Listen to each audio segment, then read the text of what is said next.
That was delayed.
Okay.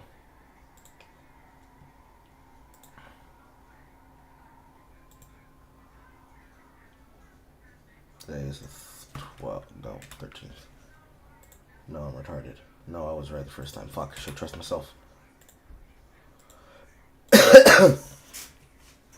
The trope of Carl not being able to remember the last thing he looked at, winning again.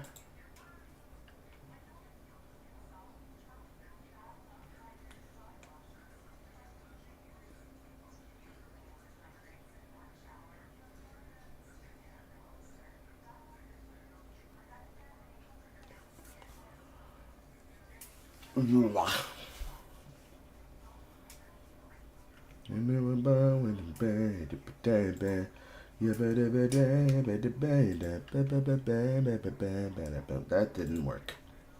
Let's try it again. Interesting. For some reason that particular thread is not working. Is it because there's multiple videos in it? No, now it works. Make up your mind, pot! Alright. That's working, that's working. This up, give this up.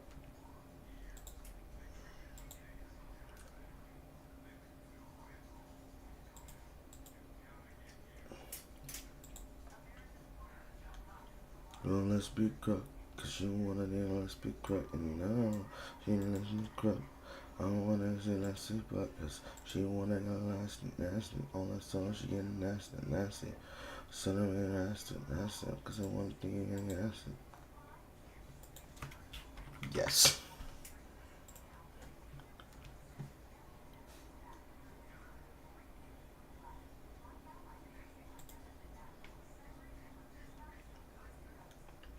Okay. You. This.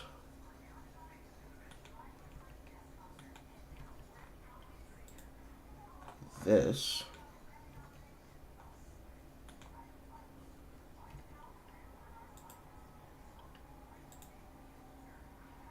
And we'll use that to go into this.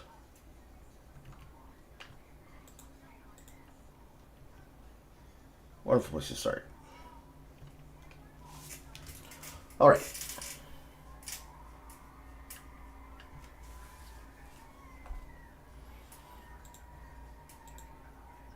Talking about you should let me be freak you. You wanna freak. Oh,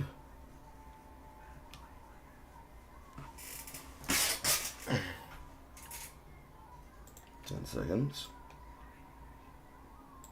And each one should take me no longer than 30 minutes total. I think I want to copy my numbers. Kappa, there we go.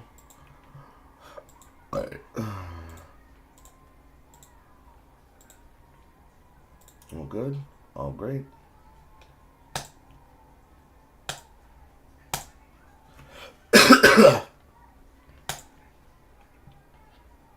I don't like that I had to do what I had to do, but there's no other way for me to deal with it other than to just handle business. So it is what it is.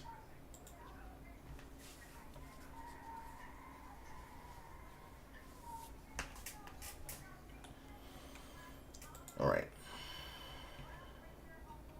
Alright. Forrest knows that I'm here. And I have a popsicle. The explanation for late start is house business. However, Jay did put out another reaction in the meanwhile, so you had something to watch while I wasn't here. Now, starting on the top of this, let's get right into the news. Starting off with information and news post directly from ya boy, Master of the GDS.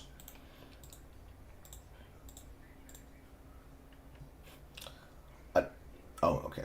For some reason, I read protein chicken parm middle and first, so I was about to ask you what the hell a parm chicken protein shake is.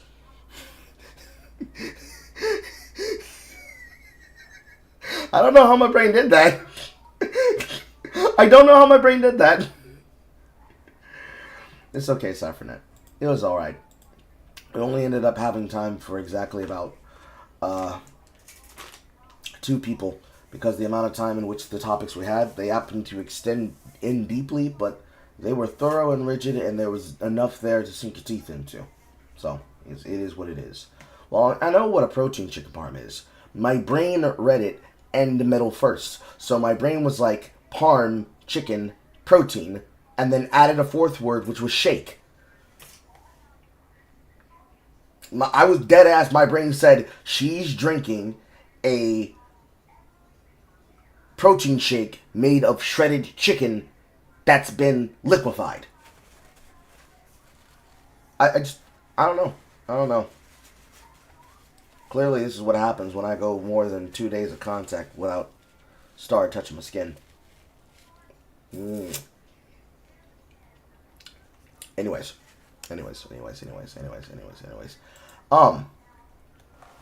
Good old Cameron Wild, the queered African American black vernacular, and I don't know what else I could say that will not get me banned, expert, has another clip of themselves where they admitted to doing outright script doctoring for video game consultancy. Instead of putting it out on his normal channel with his wife, Writing Raven, he actually linked this just straight to the platform. You know, we all in this room have experiences of doing consulting work and I guess the game equivalent of sort of script doctoring. The game equivalent of script doctoring. You heard it here. But by the way, guys, just so you know, Sweet Baby Inc. doesn't change anything. They just take the script and they change it. That's literally what Cameron just admitted to. Am I wrong? Am I wrong? No, GDS, you're not wrong. We consult narratively, but we're doing script doctoring. So you take a script and you change it. We don't change scripts. We just change scripts. Okay. Thanks. I mean, that's just as straightforward as it can possibly be. Why did I say queer like that? I didn't. I said queer and queered.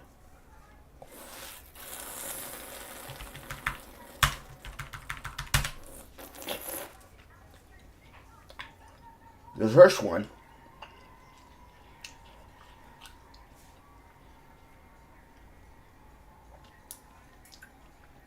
is the way everybody understands it and knows it to be. The second one is when you take something in the concept of presentation and you effectively queerify it. To use actual description directly in a way that matters. Sorry about those sucking sounds.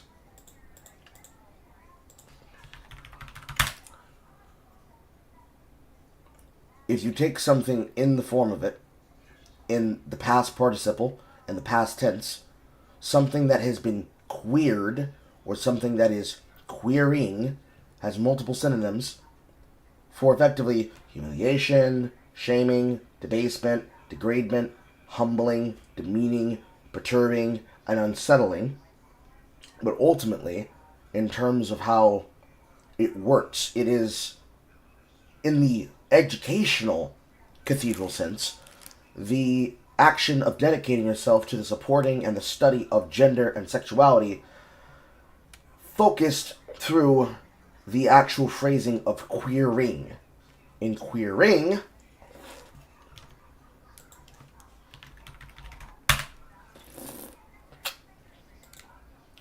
is, by its own definition, ripped from all the headlines and ripped from all the literature, also known as queer reading, is the technique used to challenge heteronormativity by analyzing places in a text that uses heterosexuality or identity binaries, which is extrapolated directly from late 1980s and late 1990s queer theory. So, the show that Jay and I have been reviewing and riffing on, Interview with the Vampire, is a show that has queer reading, queering, and has been queered to put the heterosexual and the homosexual terminology through the lens of queer theory.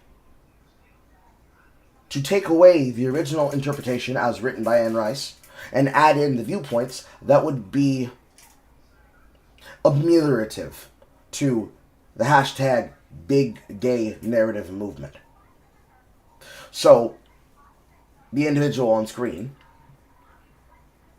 Cameron Wilde, is a person who believes in queer theory breakdowns. No, not being normal. When you are queer reading something, you're explicitly putting it through the lens of queerness, which effectively means big gay, corporate heterosexuality and homosexuality as they accept and define it. So, if I was to make a show that was hyper-masculine, I would be putting it through a masculine lens. And anything that chooses to use political feminine theory, that would be feminizing and using it for the female lens, the female gaze. Male gaze, female gaze, queer gazed, queering the male gaze, queering the female gaze. Or if you want to just be if you want to be South Park about it, taking a chick, taking a dude, making them gay and making them lame.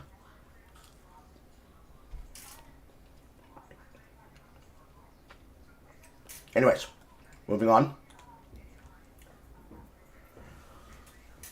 Now that I have freed myself by doing my due diligence and taking the palate cleanser that the chat dictated I must have, I can now be able to get myself back into Expedition 33.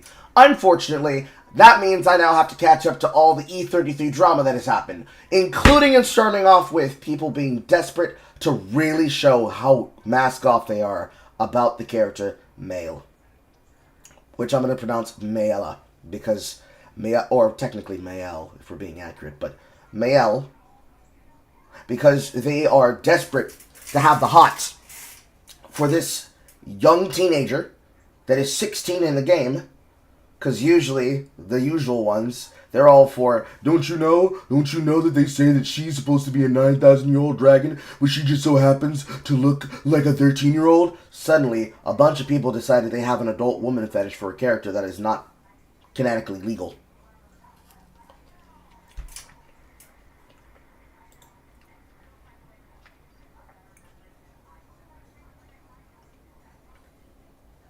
Ouch, my neck. Yeah, you're right. It's Mayel. Or Mael, technically. French homonyms are strange, but I am bored and I do not want to do them because I hate my own language, despite the fact that I love my own language, but I hate my own language. Anyways. Many people basically decided to do the same shit that they did during Kingdom Come Deliverance 2 about Mael for the game.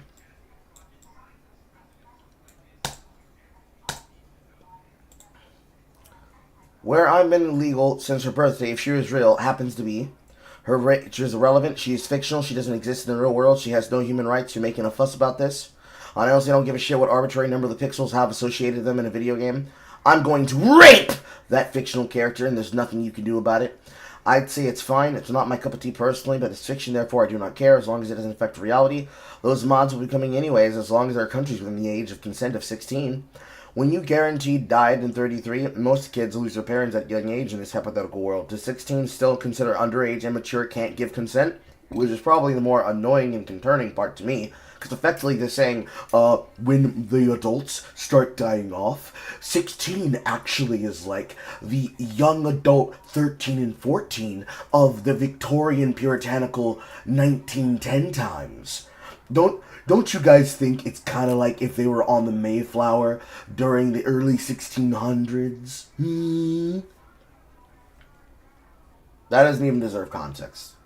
That's just you guys are doing the same shit. Because it is the same shit. But let's keep reading.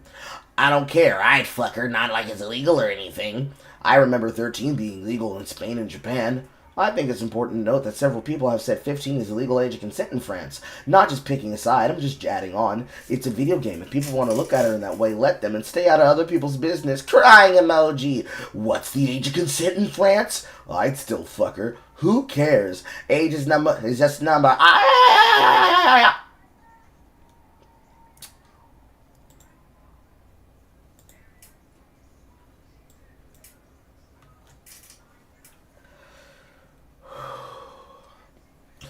I have a feeling that the way that the game has been written, they're going to do some things with her character.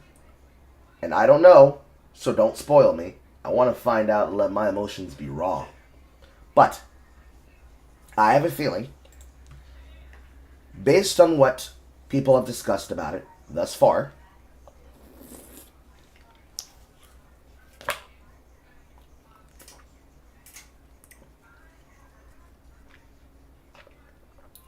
people have chosen to be obtuse as fuck.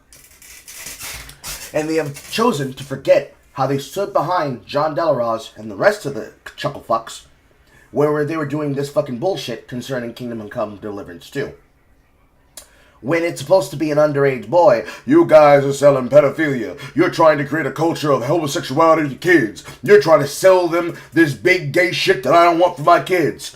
All of a sudden, Expedition 33 brings out the small redhead in black and white stripes, and all of a sudden, all y'all motherfuckers are acting like Gojo, Shadow, and those evil Sonic edits where he's got his tongue out going.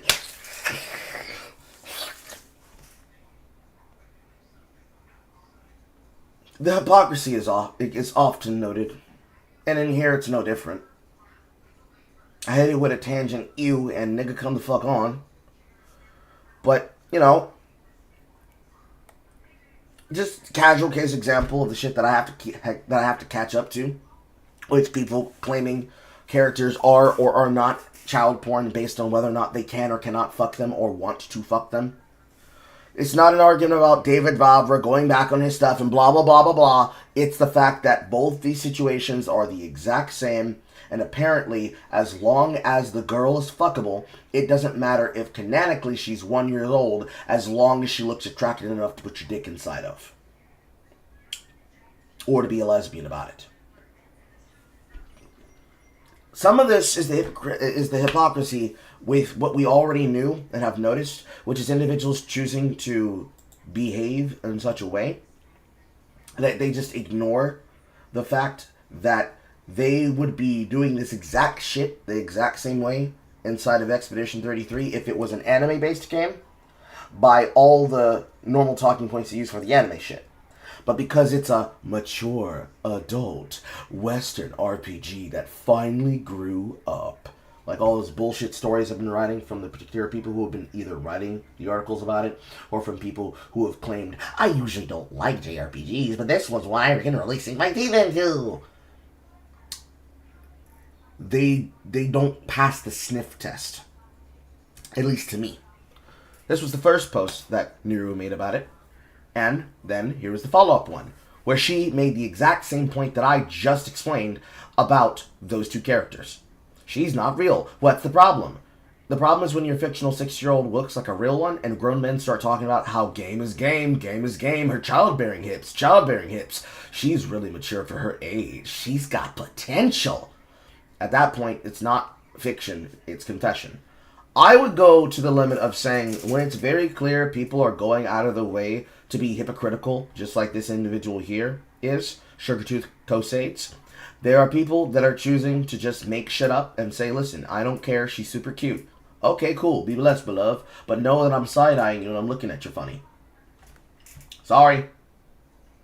I can't stop you from fucking the idealization of the simulacrum you've built about this character in your head, but I'm going to look at you sideways and say you're hypocritical as fuck.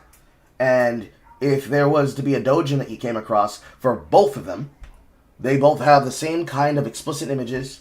They're drawn and or filmed and or voice acted by your favorite lewd voice actor or actress in the same exact way, no matter who animated it, no matter who edited it, no matter who did the tracing and the patterning and the composition for it, you would excuse the female one and you would only be with the male one if it's not male on male, but male on female, and he was the male dominating the female in the situation.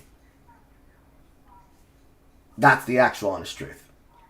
Basically, if John Delaroz came across 2 different versions of missionary scenes edited and animated as fan works and wanted to grift off of them, they would go with the male. I should say Mael. They would go with the Mael, and they would only back the Henry if it is specifically cream pie in the missionary position for the purposes of procreation and birth. It's very gay, it's very lame, it's very pathetic, it's very weird. Every single person who's doing it is being weird about it. And continuing to make the game not about having fun, but trying to make the game about everything that is exactly the shit that in the yappin, when I answered the question and had the back and forth with Struggler about it, they're taking what's supposed to be a quintessential, very, very strong opener and definitely top tier contender currently in this year for Game of the Year in terms of just emotional quantity and in terms of being a movie game that does not play or feel like the typical movie games, or I really should say award-based season game that we're usually told we should like. They are taking one of the best titles in the season and they are debasing it just like every other piece of shit that I like to complain about and not appreciating it for what it is. And that pisses me off. That pisses me off. It's like I said on Sunday. We are responsible for it and we have to take accountability for when we are doing it. And there are people who are not taking accountability for the fact that they are doing it with this game, especially when they choose to be hypocritical about my L. Hi, Tusky. Moving forward. I covered this on stream as well on Sunday, but for those who do not understand, here's your 5-minute presser. Kirsch is being harassed and hounded by Anna Volans. Those who already know who that is, you know because I informed you. You're welcome. And now by a new stalker by the name of Bented, who is a male stalker fan of multiple popular women. He is the kind of person that, in accordance with this particular thread that I wrote the other day, or technically last night, about the majority of content people choose to get involved with, it is comparable because this particular thing was written about Short Fat Otaku, who is my personal friend. There are people like Bented that when they decide they're going to harass somebody, they look to find a way to make an acceptable target against the individual that they want to harass and silence. Because they care more about being toxic, they will find any way, shape, and form to justify that behavior. As I quote here, some of you kind of need to come clean and admit that you just want justification to bash blank for any reason, and anyone who reminds you that you're acting just like Airbagged, Alyssa Mercante, Mark Kern, John Delaroz, etc., and other attention grifter types. If you swap in the name Dev for Kirsch or Pippa or popular person here, so Asmongold, myself, any person who disagrees with you who happens to have a big platform or even a small platform or no platform at all, there are people that are justifying the actions that they take against people, like those that want to attack and harass and criticize Grums, while also being life-ruinating bullies, cry bullies, doing cryolytics, justifying and finding excuses politically to justify their bully actions as acceptable. They are individuals that specialize in this kind of toxic behavior. Bented ended up getting onto my timeline because of everybody talking about him. And specifically, the crossover that I had, literally this weekend, with ya boy, the almighty Lolly, where he and I interacted because of that material that he had posted about, and me giving an offhanded comment about loving to see the fact that he's having a justified crash out moment and sliming to defend all the people who usually get victimized and brutalized and harassed by people like this. Because Bented is the type of internet lolcow that wants to make lolcows on other people so he can have acceptable targets to people to harass. Period. So, this thread on screen is the thread in question that I'm talking about. 3.2k likes. Where Bent is talking about the almighty Lolly behind a block. At least 3 times. So, the same action being done here is being done to Kirst, since they attempted to do this to Rigi Garaki, which is the French rat VTuber. As the story goes, Bented and Anna Valens attack Kirsch by attacking her sponsorship deal with this video game that is a knockoff extraction shooter in the form of Payday called Crime Boss Rocket City. They have been deleting threads that have been addressing the fact that they chose to turn their back on Kirsch.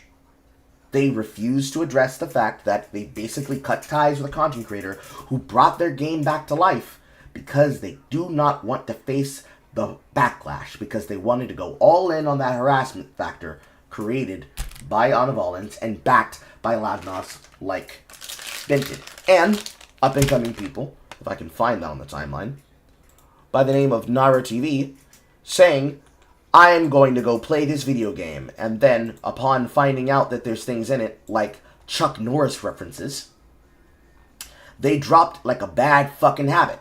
Ironically, another almighty Lolly tweet. You fuck over your biggest sponsor, you expect a new wave of fans to be able off the controversy, new people buy the game and then deem it as offensive and bad, and you new fans that you banked on refund the game and then kick off a mob against you.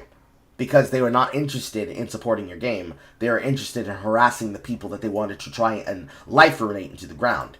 As we can read from the screen cap. Okay, I've learned that Crime Boss features Chuck Norris, who is homophobic slurs, caricatures of black people, misogyny, and AI art. Is this why these people supported a shitty game and pretended to like it until the devs dropped Kirsch? Is the bar so low for them? Meanwhile, they're quoting their own tweet where they said, I know what I'll be streaming next week. Catface! Catface! Because they literally, as I said in my tweet, where I addressed this, when I first noticed it, this dumb shit. Which was... Should be this first one? Yes. In the future. Let's not play that clip. You all have been tortured enough. Once is enough for everyone. Chuck Norris. Pip, if you don't know who Chuck Norris is, I can't help you. Forcing yourself to buy and play Discount Payday and defend the NVTuber/journalist jealous of harassing and jealous of Curse that wants to do this to women to own the chuds. They were all for playing this video game. They were all for getting into it. They were all for talking about it. They were all for bragging about it. And unfortunately, they just demonstrated they didn't fucking care about it. In truth, you do in fact get what you pay for. And it's what they fucking deserve. This is not the only person who spoke like this. There are multiple figures, there are multiple people who try to talk about this subject matter in this way that are all dropping it like a bad fucking habit. And now, they're harassing them. I want to repeat again, this game is Discount Payday. Payday features IRL shoutouts to different types of franchises. To the franchise of basically the Continental, as they call it, as well as the universe of John Wick. It's got influencers like H3H3 in the form of the Payday 2 mods. Inside of here, it's got people like Chuck Norris. It's effectively a glorified B-movie. For anybody who remembers the content, it's like the game Radical Heights. It's inherently, intentionally designed to be taken tongue-in-cheek and chagrin. They are seeing a very clear, obvious caricature of things that they then claim is problematic. And they don't understand that the entire fucking point was it's not to be taken that seriously. It's meant to be lighthearted. But they don't care because politics come first always.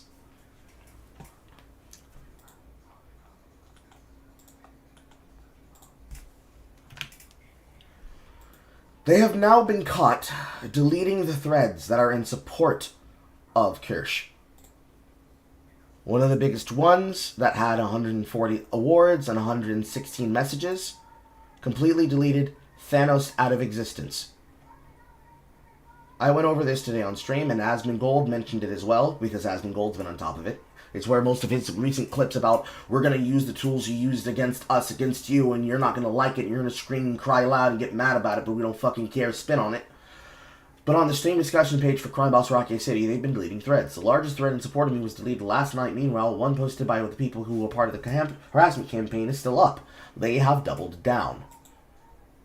And, in line with this behavior, after choosing to attack her personally, writing both the envy post about her and Vialore, the hit post where she tried to call her a Nazi because of the Donald Trump meme that everybody memed on, and all the other things Anna Valens tried to find to slander her representation.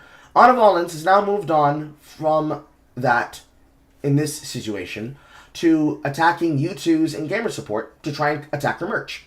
Because a VTuber you work with, Kirsch, has sent her following after me. They reportedly told me to kill myself to commit a 41%. Is this the kind of person you want to work with? A content creator who sends journalists transphobic death threats?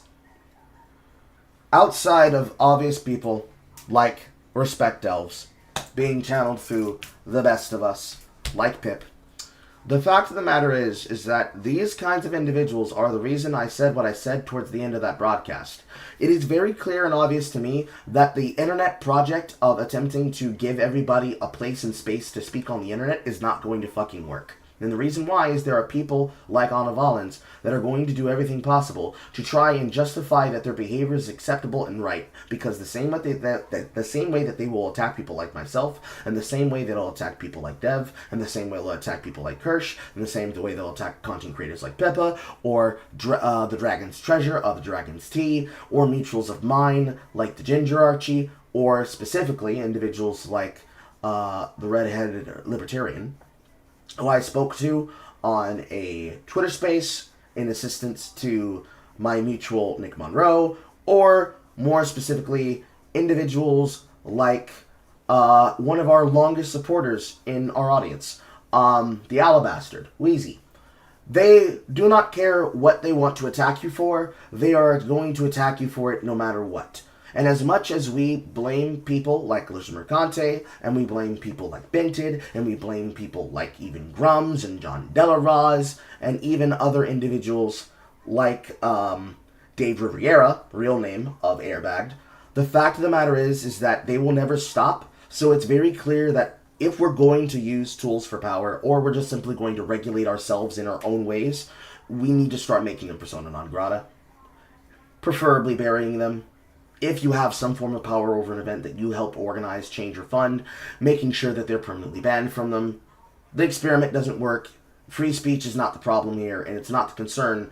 It's the fact that they do not know how to stop, because unless you put the fear of God in them to stop, they're going to keep going. It's as open shut clear as that. Because they literally just went, harass you about this, harass you about that, harass you about that. And there has to be an answer. Because the platforms have to do something about it. They can't platform this kind of hatred. Good morning, Boster. And now, let us get into the thing that Horror handed me before I went live, which is the response to the allegations from Saberspark. We will be following up on it later this week. Get this open here. The obvious trigger. And let us get right into the views. There's not a spot on the carpet they don't want to piss on, is what I'm saying. No, what I'm saying is that you're in a state of total war. People are worried about civility politics because we're supposed to have standards and values. The way that you take power and the way that you use power defines the way that everybody behind you and next to you and beside you and ahead of you and behind you will use power. Therefore, you cannot wield the cursed scepter after you kill the Mad King and say you will be a just and devout king that believes in truth, honor, justice, and the American way. They don't care about pissing on the carpet. They want your job, they want your life, they want your legacies destroyed. If you want to phrase that as pissing on the carpet, sure. But no, it's a lot more serious than that. You're in a state of total war. So, the way that the left has decided to use the idea of dark woke as a justification for, we didn't really do that bad to you before, now we're really gonna get serious. If someone breaks into your house, and they explicitly tell you, if I get into your house, I'm going to steal your stuff, assault your wife, terrorize your children, and grievously injure you and leave you for dead as I steal your belongings, you're going to probably make sure that they don't have the ability to give a witness action statement for that victim of the hate crime you're about to do to them, because they just declaratively said that they're going to make a terroristic action against you. There are people in the civility politics that are unwilling to face the fact that they have to address this deep-seated concern, which is these people want to destroy the things I love. Don't do that. If you do what they're doing, you're going to be just like them. Okay, sure, but this person needs to go on trial for murder. But if we murder him, we'll be just as bad as they are. So if a jury of our peers vote to execute this person who decided to murder this man out of cold blood that we filmed from 47 different Rashomon angles, that means we can be able to kill him, right? I mean, I suppose, but it'd be really bad. There are people who are too concerned about the feelings of people who do not care for your feelings and stopping us from solving problems. And I am not a person that believes in allowing people to reoffend. So, I'll give you an example, based on something that we actually dealt with in the past. There are types of people, like the sexual pedophile that was trying to get into Aiden's server, that she banned upon receiving information that they were not a person that she wanted in her audience. She investigated that information, and she removed them thusly. Dev had the same person in his audience, and even though eventually the person was removed, the original argument that was made was, Dev lets pedos in his audience. As long as they're not doing the raping and the murdering and the killing inside the server, he doesn't care. When in reality, he's hands off. He doesn't believe politically or actively as a citizen that he needs to liaison and directly involve his actions with things with outside off-platform behavior versus on-platform behavior. Good question, Hope Cat. Let me finish the thing I'm saying and then I'll tell you. In this situation, with these types of bad actors, they need to be permanently banned off of the ClearNet. They clearly do not believe in civility and rule of law.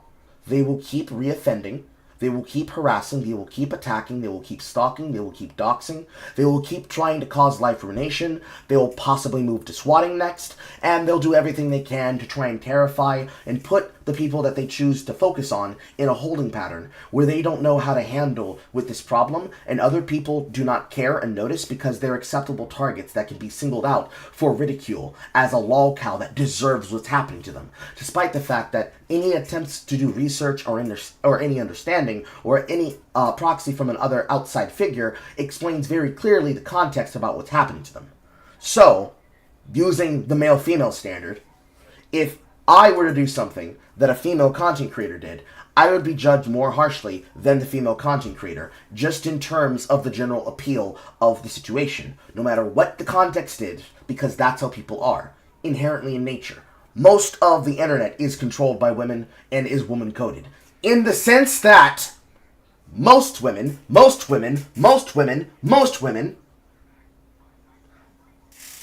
do not understand the importance of having standards and rules inside of basic civil society. Also a great addition, because the Ethan Klein Skull situation is an exact example of that. There are people that will say, well, I don't like the way that they said it. I don't like the fact that it felt mean. Meanwhile, the punishment that would have removed the person that you feel that they're being mean to is individuals that if you give them the ability to be involved with, yes, I know, to be involved with the situation, if you let them reoffend, so let's use it in real world terms. An illegal immigrant comes into the country, or a gang member comes into the country. They have an anchor baby. They then use that anchor baby to keep traveling across country lines. And every time they come into America, they kill somebody. There's been multiple stories and multiple examples and multiple nationwide stories of where this happened to a person. That if they had deported them and put them back to the country of origin, that they were either a migrant seeking asylum for, or an immigrant from a neighboring nearby country that passed through several other countries for asylum or to change their life, arrived here in America, that person would not have died, or those events that would have led to the deaths or the crimes that they committed would not have been committed. There would have been no lives lost, there would have been no property damage, there would have been no need for us to do anything because we wouldn't have allowed people to tramp over the rule of law through the form of crybullying. Sometimes it's not intentional. In that case, it's cryolytics, where they use the political optics to justify why you should be nice to people who are inherently in a state of total war against you. When it's literally a case, in this example, a war for the culture and a war for the species, you have to handle them exactly as you should handle any imminent threat on your domain. But because it's mean, there are people that will then say, no, you can't criticize them. Don't you understand that this, and this happened to them? But when it becomes people like Shorefat Otaku, oh, you don't have to do that. You can wish death on them. You can say they deserve to rot in hell. You can say they deserve to burn. You can say, well, you've got me all wrong. And when you ask them examples for it, why they feel that way, they then start crashing out against you and actively tell you that you should put a wig on it so they'll fuck you. And other such comments that I received in the conversations I had on Sunday night about this behavior that I then talked to with other people from other communities. Because this has actually been one of the ongoing running things that has actually been causing me some undue annoyance and pressure. Because there are people doing behavior, acting like, let's use Esco Kirsch's example here of barbarians and savages at the gate. They do not care about the civility and the rules. And they will then hide behind the civility politics of saying, oh, you're gonna ban me, you're gonna handle me because of things I did outside the server? That's not supposed to be the rules. I guess you're just one of those fucking losers, huh? I guess you don't believe in free speech. These individuals have to be handled like the cantankerous elements you are. Because you do not get to ignore the rule of law and ignore the social contract and then use it when it suits you. Because clearly, that is you going by my rule when it suits you, and you living and serving by your unfair rule when it suits you, if you're a such person who believes in this philosophy. If you believe that might makes right, it is within your purview to do whatever you can to convince people to give you power, and then you use that power to do what you think should be done.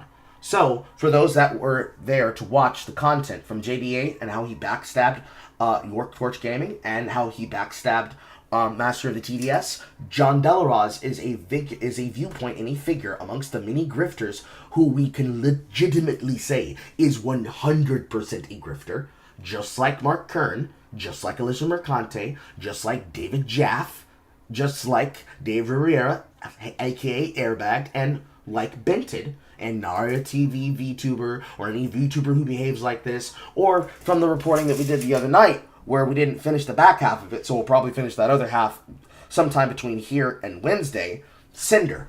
These are individuals who do not believe in the civility of law when it comes to issues and matters that concern how to conduct themselves inside of a system.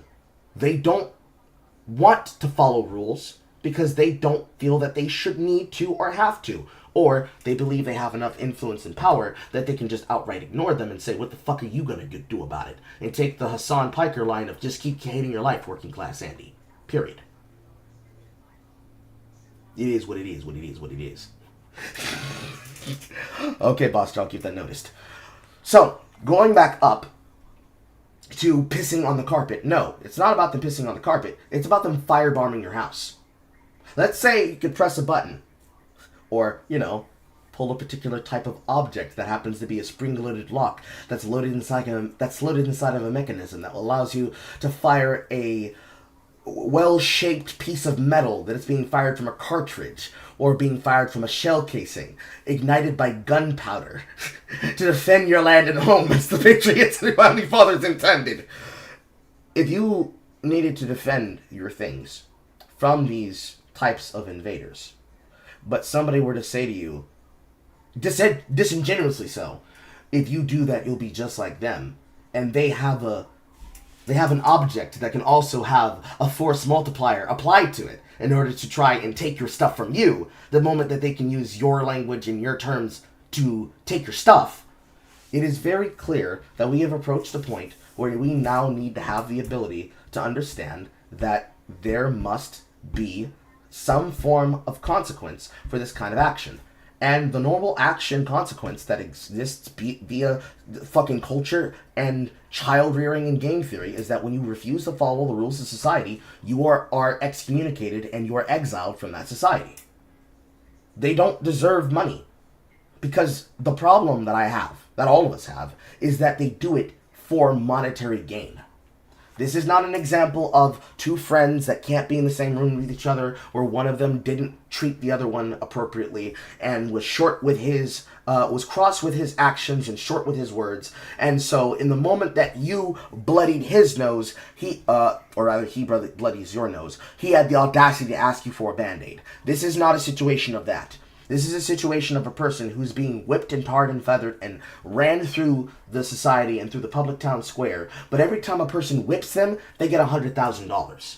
Or something equivalent to $100,000. We've gotten to the point where it is now acceptable for us on the individual level, on the community level, and on the polite societal level, that the same type of paradox of tolerance that the left liked to use as a justification for them to be outright monsters to people now must be used against them. And there are people that are telling us, via the attempt to use civility politics, that it's unacceptable for you to do that because you should think about other people.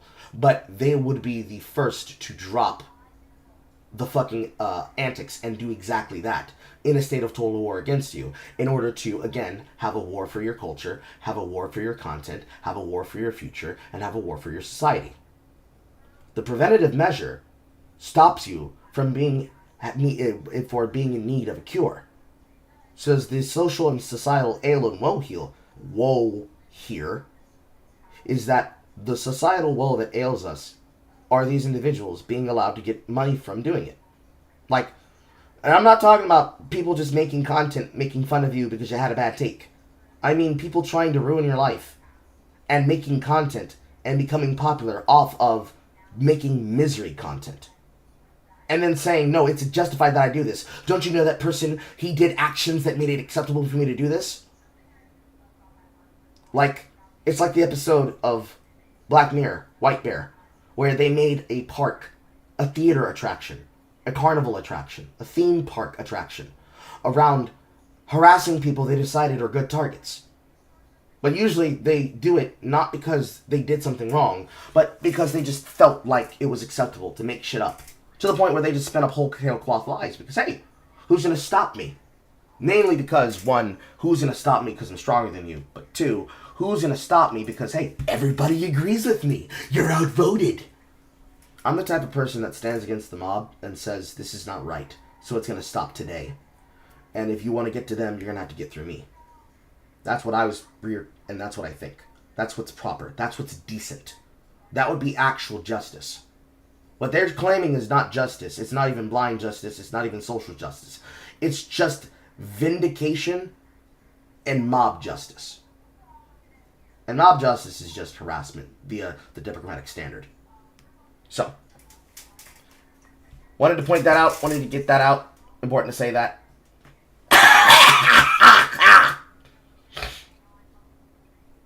Anywho, moving on. The obvious trigger warnings are listed on screen. But I like to think of myself like the Jon Stewart of the YouTube animation community. This sound effect keeps haunting my memories. I actually had a nightmare that had that sound effect playing in it. I was stuck in a loop being forced to watch the episodes of Season 3 of Interview with the Vampire, and every single time we got to a moment that would piss me off, it had that sound effect playing. It was like I was trapped inside of a never-ending loop of, not Killer Instinct, Twisted Metal 2013? 2012? Or at least Twisted Metal Black. I call things out when I feel like I can add something to the conversation. I don't want to be alive anymore. If memory serves, there's also a nude version. That's disgusting. And for the record, I assume Chris knew he was being recorded because it was a call about safety. And only... Spreading some love and cheer on the day where you realize the hours are going by, the past increases and the future recedes, possibilities decreasing, and regrets are mounting. Fresh and cream. Thank you, Buster.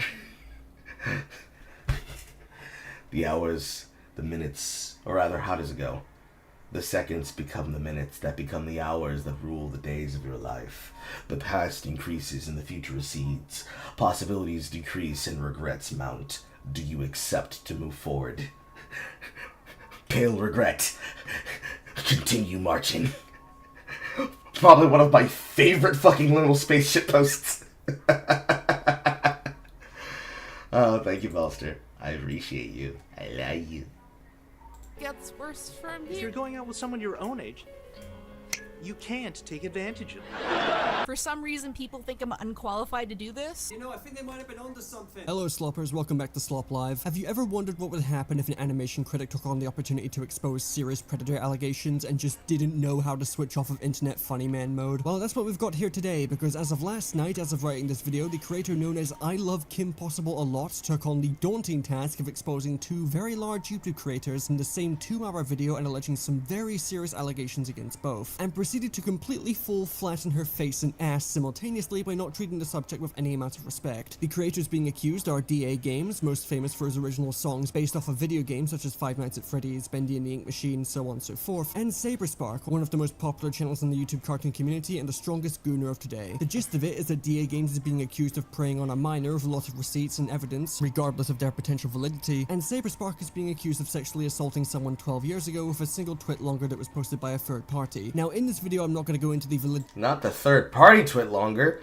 That's almost as bad as the fucking the Google Doc drama. Of the claims themselves, because I'm not really in a position to do that, and I think most of us watching can agree that victims should have their stories heard out and should be supported, and if possible not completely writing someone off as a rapist based on hearsay and no concrete evidence. Because what I actually want to focus on is the absolute state of the video containing all this information, how it is pretty much the textbook definition of how not to do an exposed video with serious topics. This is, without exaggeration, one of the worst videos I've seen on this platform. I am not being hyperbolic, I am not being dramatic. I have seen a lot of terrible exposed videos before, and this is genuinely a contender for the absolute worst. And it shows just how badly a situation and a victim's accusations can be affected when being poorly handled by dipshit YouTubers who care more about entertaining people and clout chasing than actually spreading awareness. Let's just dive right in. This video's tone is rancid. Despite the incredibly serious subject matter that should be handled with the utmost care and respect, I love Kim Possible a lot, who I will be referring to as KP for the rest of this video because Jesus Christ, what a name, doesn't really seem to give a shit because this video is absolutely chock full of painfully unfunny reaction memes, poor taste jokes, and painfully unfunny sketch comedy that completely obliterates the tone and seriousness of the video and inherently devalues the allegations and how seriously people should take them.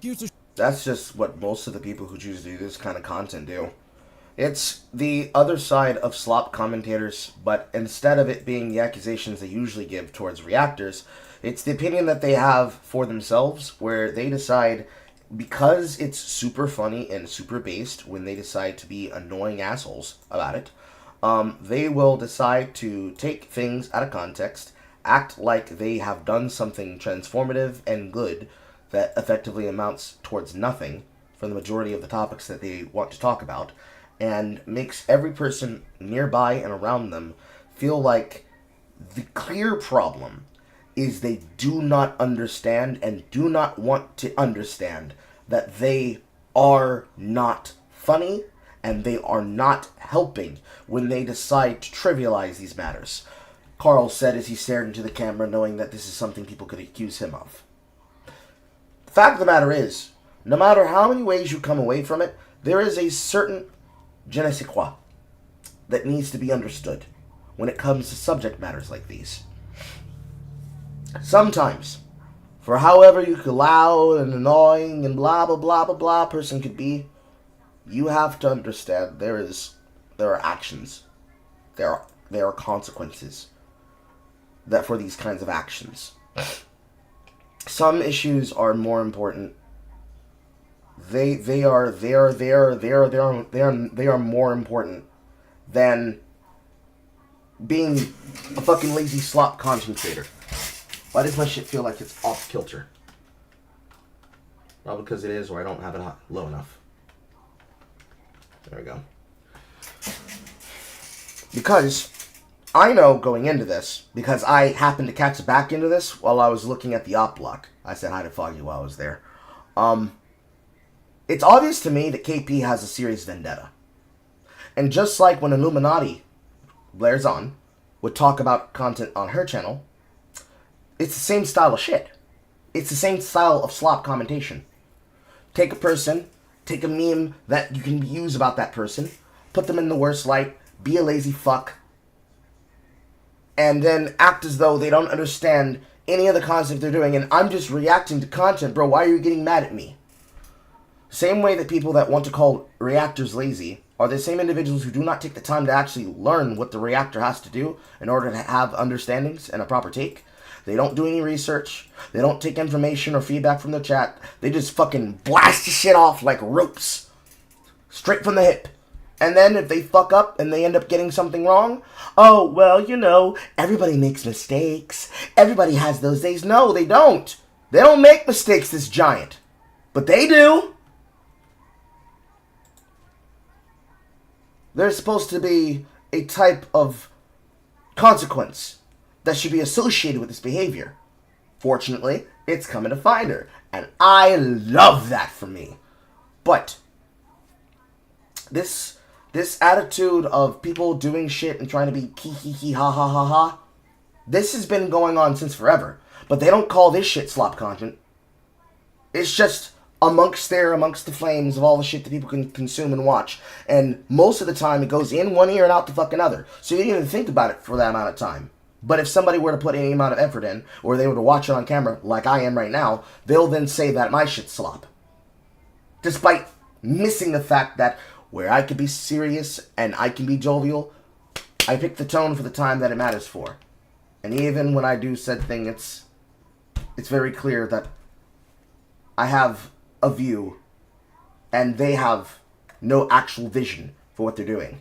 They just see a bunch of people doing a thing and it's like, let me just jump onto this trend. Because I can clearly tell from the analytics, her channel is so fucking dead, dude. Like, there's clear problems when it comes to analytics, addressing and paying deference to the know that you're a small content creator side, but her analytics are really bad. Really, really bad. Really, really bad. This was an attempt for her to try to get some fucking clout off of attacking what she thought was going to be easy targets. So, how do you fumble a layup? Let's find out, chat. A short compilation. Welcome to another segment of Maybe the Internet Was a Big Fucking Mistake. Big mistake. Imagine consequences for your actions. Part 2. Will Ryan is a textbook pedo and probably very unstable person. Sorry, yo. Then child grooming is bad, right? Well, no shit. Guess you can be Jerry Seinfeld, who dated a 17-year-old when he was 38. And she's also 17. Bold and beautiful. She's so young, she doesn't realize I'm a predator. Because you don't want to go to college. It's just shitty and selfish. Oh, you are just the worst type of person. Nothing happened. Cool. Oh, there's a big surprise! I've come to make an announcement! Shadow the Hedgehog is a bitch-ass motherfucker! He pissed on my wife, that's right! He said his dick was this big! And that's just scratching the surface. When it comes to allegations that are this serious, treating your exposed video like an episode of Seinfeld is probably the worst choice you could possibly make. It's an insult to the victims, it's an insult to the audience's intelligence, and it all reflects poorly on you. KP responded to these critiques shortly after taking the video down by claiming, Guys, this is my first time actually covering a topic of this nature, so It's my first time covering a topic of a serious nature, so I didn't know that I was supposed to be serious while I was doing it. I thought I could just slep through the shit and not actually do my homework. Example of exactly what I was just saying. This level of amateur hour bullshit is the kind of shit that makes me annoyed and makes me drop the fucking bit of acting the way that I do. If I didn't make it more obvious that I choose to play a jester-like persona. Let's hear it! after taking the video down by claiming, Guys, this is my first time actually covering a topic of this nature, so sorry if I handled it poorly, which is poorly on Let me you. read it. KP responded, I heard the concerns about the recent video and want to acknowledge that parts of it didn't land the way that I intended. While it was reviewed by several people, including CSA survivors who were comfortable with the tone, I now understand that others experienced it very differently, and that's valid. This is my first time covering a topic of this nature, and I'm still learning how to handle serious subject matters with the right level of care. I've taken the video down and am considering how to approach it more thoughtfully if it's revised. The intent was never to diminish anyone's story or experience. Thank you for those who provided feedback. I appreciate the chance to make changes necessary to give proper respect to the material discussed. You wanted to go out and make an H3H3 video, where the tone of how serious things are stapled by maudlin humor. But you don't know how to make it because you've never done it before. And you thought that it was easy as just reacting to the content, having some thrown in jokes there, putting in some vocal memes and some video memes and call it a fucking day. It's amateur hour bullshit from people who don't actually understand how to do the goddamn job. Because you didn't want to actually treat it with any level of seriousness. Basically, it's like somebody who thinks that they can be a prosecutor or they can represent themselves in court as the defense because they watched fucking cop procedurals. You don't know a damn thing about legalese, you don't know a damn thing about lawfare, you don't know a damn thing about the fucking context that you're getting involved into. Because you just do not get how out of your depth you fucking are. And you cannot lie and say that you didn't get it. Because you shouldn't be making things with a humorous tone if what you want to do is you want to put what you perceive and what you claim is a pedophile and a groomer in jail. Would you, if you were a member of the district attorney's office and you wanted to act like you had a layup to put a man through jail, you're not going to ensure that you go on your 150% A game to make sure you actually put them behind fucking bars? This is a level of idea from a person who's like, oh my god, I didn't mean to dox him and then get him swatted. I just thought it'd be funny if I made him react to the fact that I posted his public information publicly on a platform where everybody could witness me doing it. I didn't realize somebody might be crazy enough to follow through. Oh god, oh no, oh god, I think I'm gonna throw up. I think I'm gonna hurl.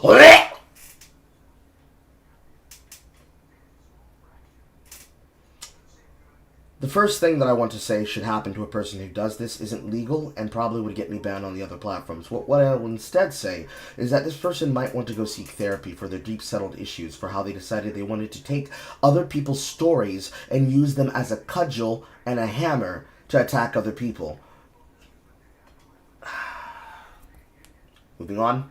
These critiques shortly after taking the video down by claiming, Guys, this is my first time actually covering a topic of this nature, so sorry if I handled it poorly, which is a complete lie because they already made a video about Lily Orchard which covered these same topics and was handled with far more care than this. And then there's also the fact that you're a grown-ass woman and you should know better than to treat your Predator exposed video like a meme compilation. I have no idea what compelled KP to treat the situation as unseriously as she did, while pretending she was taking it seriously. And this extends to her activity outside of this video. What some people don't know is that the presentation of this video wasn't some massive oversight. It was a direct result of KP's ego being so inflated that she deluded herself into thinking she was the main character. On her Twitter, she has been hyping this video up for weeks. You heard that right. Hyping.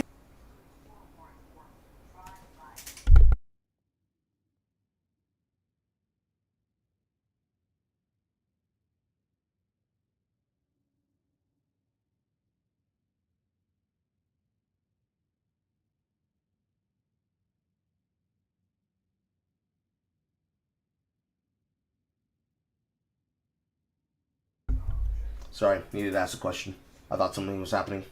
It's up. Hyping up a video about serious allegations that don't even affect her because I guess she just thought it was funny. Going on the first day, 72 hours remain. Time to kick some pedo and rapist ass tomorrow, smiley face. Yes. Yeah, that is exactly the kind of shit that I'm talking about. That kind of antic does not fucking fly.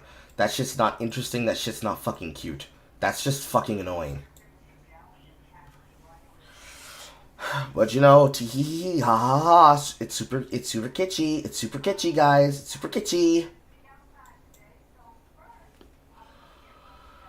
I believe the general reply I usually give to this kind of attitude is break your neck and fall off your horse, but I'm not gonna be mean in that way. Because it'd be really easy to be. But what do I say? What do I say? What do I do? They will hang me if I try to be mean.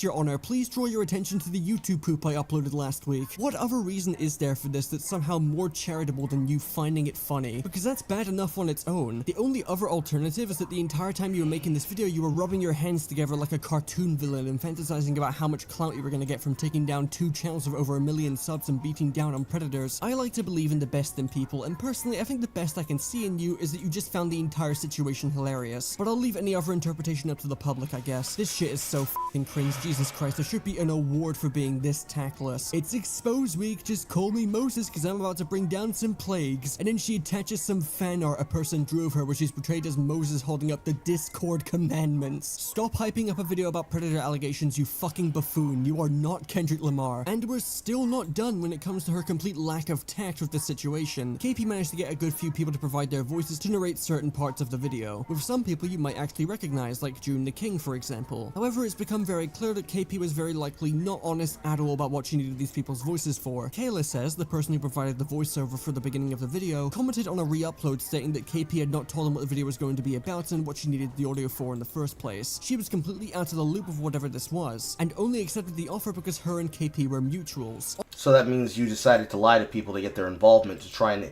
legitimize your arguments by getting people in on this thing. Hey guys, this is me. And in my hit piece video where I choose to attack this person, I'm bringing in my celebrity friends. And then I bring in 22 celebrities that are your favorite people that you know and love to say, I hate you, you're a piece of shit, I hate fans like you, I don't want people like you in my audience, and you just keep bashing and bashing and bashing and bashing and bashing them. Because teehee, it's really funny when we do that, guys. Isn't it so funny? It's just funny, guys. Come on. You're not gonna laugh? You gotta laugh. It's not funny. It's really fucking annoying. Some people aren't fit out for this career. They're not fit out for this field. Everybody can't do it.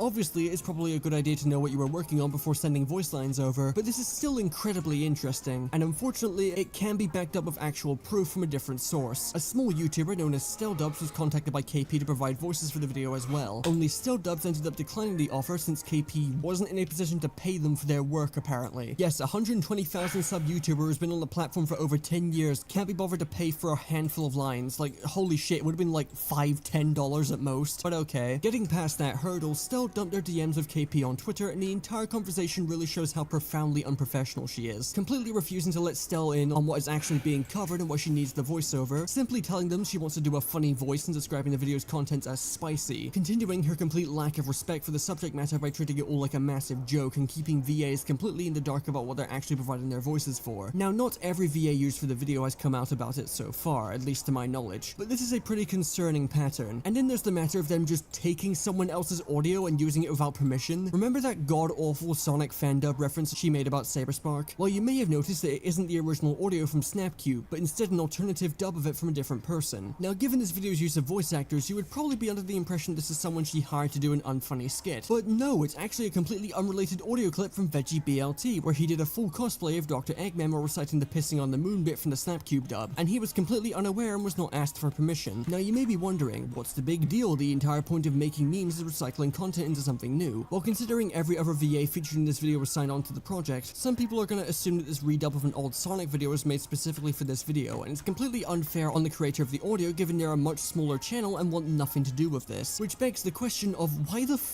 didn't you just use the original Snapcube audio? That audio is like— Because they didn't want to have it be the same type of recognizable thing, because it was funnier in their head. There's multiple reasons that I could be responsible for it. It's like trying to figure out why a particular content creator put something like their favorite leitmotif in a movie. More than likely, they liked that version better than they liked the other version. Your guess is as good as mine, chat. iconic. Everyone using the internet knows where it's from, and there would be no confusion. Why use a smaller creator's dubbed audio and make them feel uncomfortable being tied to a project like this when there is literally no difference between the two besides the completely different voices? Everything about this video is so unprofessional, it is blowing my mind. Alright, let's get into some other issues. This video was not supposed to be about Cyberspark. It was originally just supposed to be about DA Games. There have been allegations towards DA Games for a while now that just haven't hit most people's radar since not a lot of people know the full context and haven't been able to make videos about it. KP was originally making a massive expose on DA Games specifically, and it's why for the first hour or so of the video it is just about DA Games with pretty much no mention of Cyberspark anywhere to be found. So why is Cyberspark here exactly? Well, since this video was premiered on YouTube, it actually has a live chat we can look at where KP admits that most of the video is fully completed before the Cyberspark allegations dropped, effectively confirming that she decided to sloppily attach Cyberspark's name and allegations to her DA Games exposed video for what reason exactly? Clout. Clout. Two birds with one stone. Hoping that the inherent funny, haha funny, was going to carry it. There's lots of answers. I'm going to probably go with those two. And she just ended up making a piece of content that was going to be even more slop than it already was. These are two very different situations and should be covered in their own separate videos. They have literally no relation to each other. The only factor I can think of is that both DA Games and Cyberspark knew and were friends with Black Griffon, someone who was also recently accused of terrible shit like grooming a minor. And we'll be going over that later this week as well for a versus chat.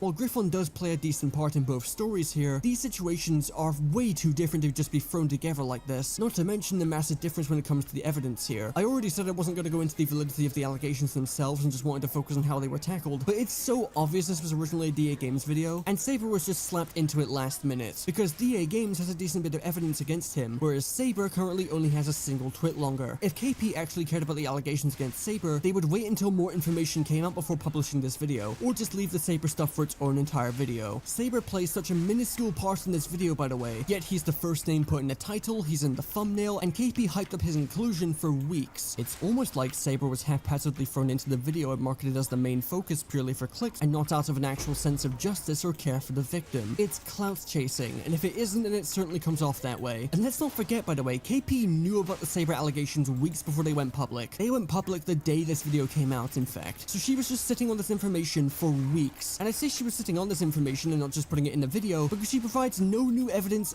at all. She provides the victim's testimony, which is basically the extent of what's actually out there, and that's it. Saber should not have been a main focus of this video, and the fact this information wasn't made public for weeks while she proceeded to do fuck all to actually look into it for more evidence and justify its inclusion is really dodgy. KP, if the victims are actually telling the truth here about DA Games and Saber, you have done a horrible job and have arguably put them in an even worse position. You know you don't exactly get second chances when it comes to covering serious allegations, right? The first shot is really your only shot, not because someone more competent can come in and set the record straight, but because the general public is fucking dumb. If you screw up the first expose on these people, then that's going to stick, and it's going to harm the credibility of the accusers through no fault of their own. If these people are telling the truth, you have failed these people, and I sincerely doubt any revisions you plan on making to this video when it gets re-uploaded are going to help. You are not in any position to cover subjects like this again, and no victim should ever trust you to spread awareness about their stories ever again. And let's not forget that Courtney, one of the people you had work on this video with you, was spotted in the live chat arguing with and shaming CSA survivors who were not happy with the video's presentation. And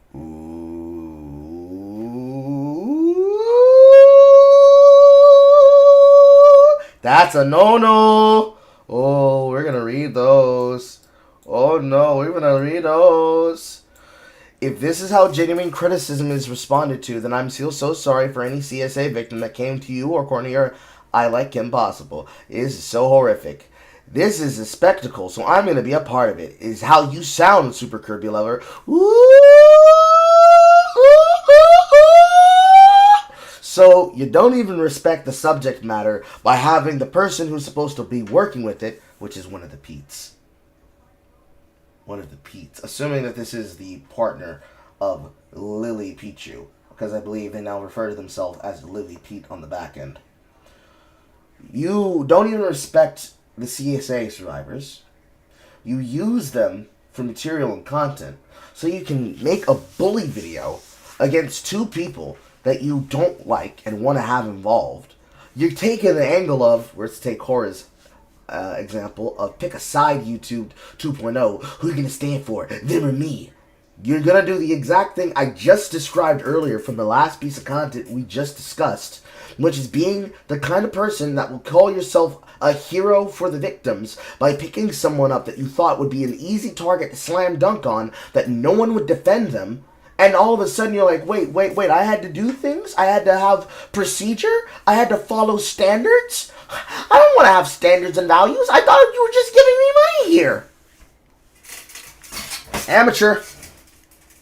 100% amateur. Definitely don't need to be in the genre.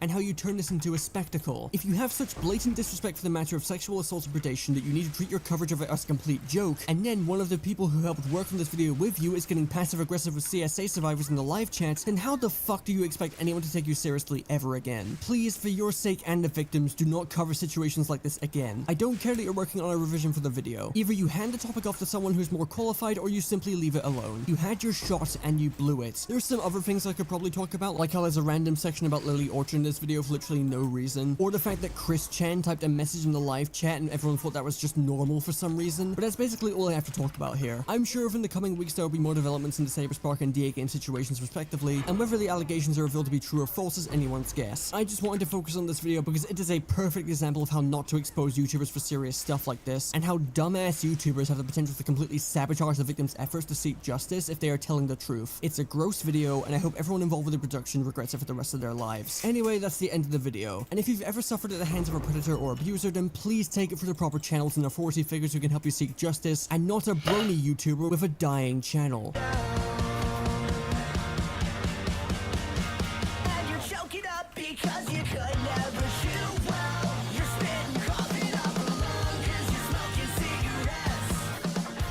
I look at that song. That was actually catchy. Pretty much exactly what I expected it to be, and what probably most of us would have expected it to be. The failure of how to understand how to do the job, at which point they now turn on everyone else and say, bro, it's not my fault, it's not my fault, it's not my fault. There's other information here, and the newest thing added to this today is Saberspark's response. Hello, I'm Stephen Carver, and I go by the name of Saberspark on YouTube. Damn, he's gotten really old. He's got the gray in his beard. Let's put that on screen. And it broke. And I'm fixing it. And it's fixed. For the sake of transparency, I will be on camera for this video. I also have some notes over here I will be referencing for this response. Now, some of you may have seen the recent 2-hour video by the YouTuber I Live Impossible a lot. Putting aside what it was, which we'll talk about here in a moment, this video included her making some significant and sweeping accusations involving me. Most of the comments I saw on the original upload indicated that many people saw this video for what it was, clout chasing, and it threw out very severe allegations in a really callous and reckless way. I appreciate that people out there are willing to question such things, and more importantly, share my sentiment that this is not the way things should be done. What was said was untrue, and it's disappointing to see people try to build themselves up by tearing others down. With that in mind, this is my response to recent allegations against me from the Twitter account Brony Fandom and the YouTuber I Live Impossible a lot. Before I begin, I want to give a content warning for the following things on screen. Folks, this is a very serious video, so please continue watching it at your own discretion. To be clear, the accusation that I sexually assaulted someone is completely false. And I feel disgusted that I even have to say that. I've had sexual partners before in the past, but we have always abided by enthusiastic and reciprocated consent.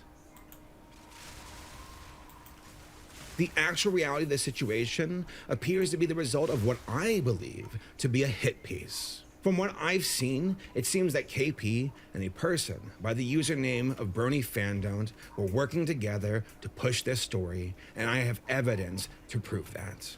But more than that, what KP's video actually does is extremely dangerous.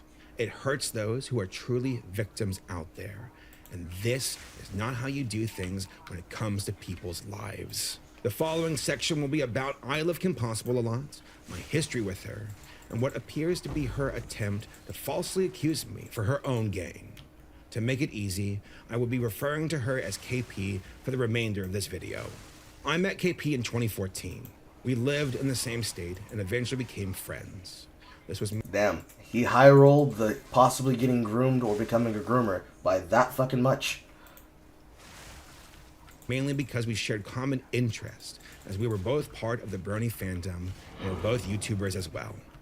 She came to me asking for advice on her videos and connections to go to conventions. At the end of 2014, I started a new job and entered a new relationship with someone. For the next 5 months, I was extremely busy. KP would occasionally reach out to me, but I did not have time to hang with her. It was nothing personal, and we naturally drifted apart. 8 years passed, and in August of 2023, a friend of mine messaged me on KP's behalf. He told me that according to KP, one of the editors on my team allegedly did something inappropriate to her back in 2015. I immediately addressed this with my editor, and he told me that the matter was settled between him and KP. I took his word on that and assumed that KP would reach out to me directly if that was not the case. On November 12th, 2024, KP made a tweet where she was upset that Chris was still working on my projects. She then posted, "Video coming soon." On January 6th, 2025, KP emailed me demanding I take action due to Chris and what she claimed he did nearly 10 years ago. Due to a leaked call between Chris and KP, they recalled the full story. Chris made a sex joke in regards to KP, and she found out about it many years later. What shocked me was when I was informed, this call was recorded without Chris's knowledge or consent.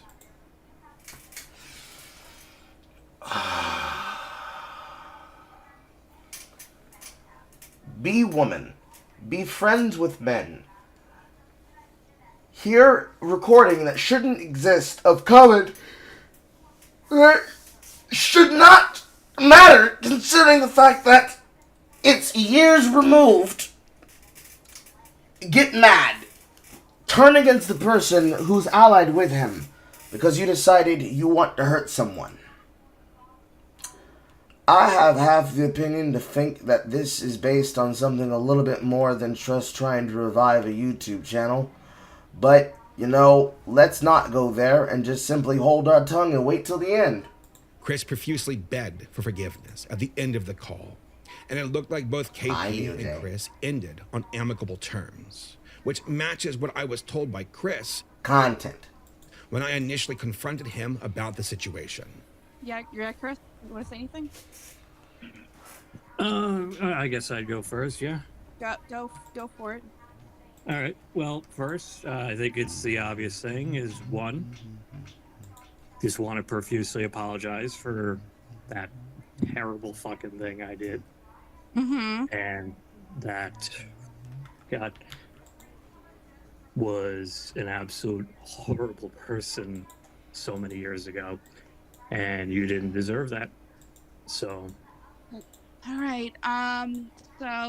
So, struggle session. Got it. I don't really have anything else that I feel comfortable saying at this point, but, you know, I'll just leave with good luck and may God have mercy on your soul. And, you know, this too shall pass. Okay? All those things to you. Okay? Thank you. All right. Well, have a good night. And I think I'm going to limit my communication with you for obvious reasons, but no, that's perfectly reasonable, and I understand. In addition, after listening to this call, it appears KP was asking Chris intrusive questions in order to find more information about me. So, as far as your relationship with Saber, like, is it, like, just so I know, is it something, are you guys, like, friendly, or is he just giving you kind of contract work and that's it? So you're trying to establish whether or not he directly pays him so that you can say that he co-signed these comments that were made about you, that he wasn't in the room, that he said at any point in time?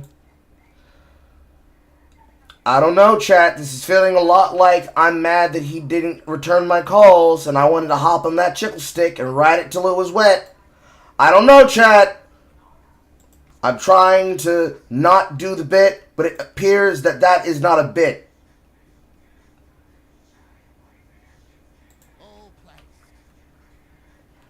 I mean, I guess you could say it's both, but I don't have, like, long conversations with him because he's so busy. The most I ever see him is at conventions, if he happens to be at the same one. Okay, so, you know, you're not in an environment where this would have come up anyway. Never. So he would probably be unaware. Never. He's 100% unaware. Like, again, I can't stress enough is that in the times I ever told the story, it was, as you described it, locker room talk with a very small amount of people in a private call. I never told it publicly, and I never, ever told it to anyone like Saber Spark. As far as Chris goes, we took the situation seriously from the very beginning. The joke was inappropriate, but it was told nearly 10 years ago.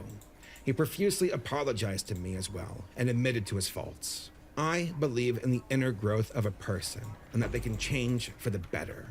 KP certainly doesn't. He did good work for the team. I was surprised, though, that KP thought she had the ability to dictate who I hire and fire for my own team. That's what I'm saying, my dude! On February 5th, 2025, KP emailed me again, but this time with false allegations. She claimed that I had, quote, jerked around my employees and generally treated them with very little consideration. She also claimed that I was, quote, hosting polygamous relationships with fangirls.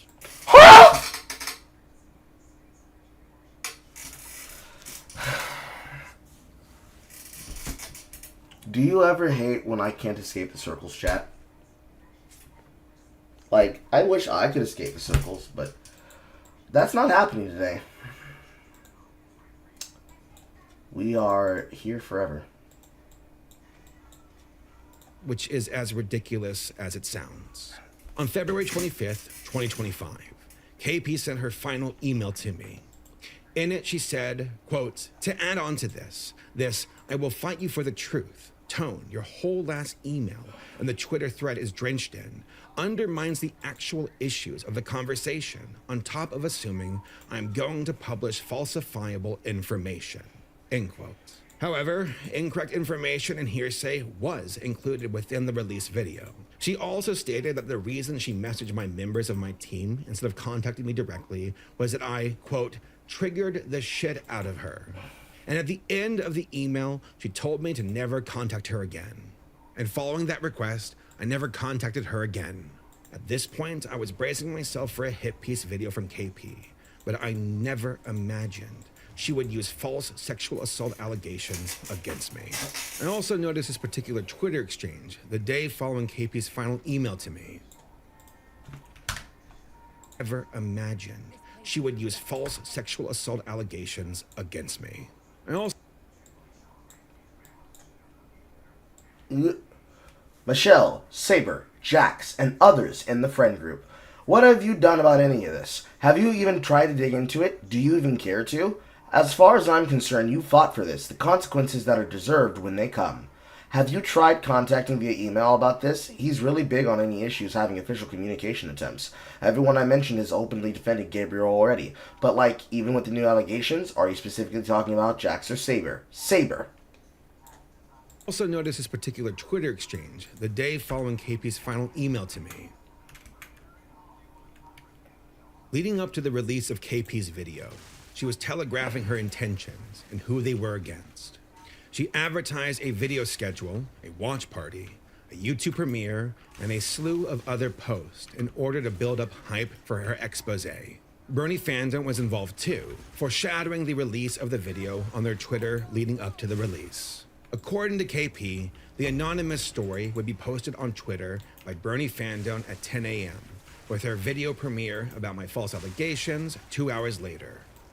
What was to follow would be a video that was not just tone deaf, but dangerously reckless with the lives of others. KP has gone on record saying that the video was originally intended for DA Games, but included me and the allegations a month prior to the release of the upload.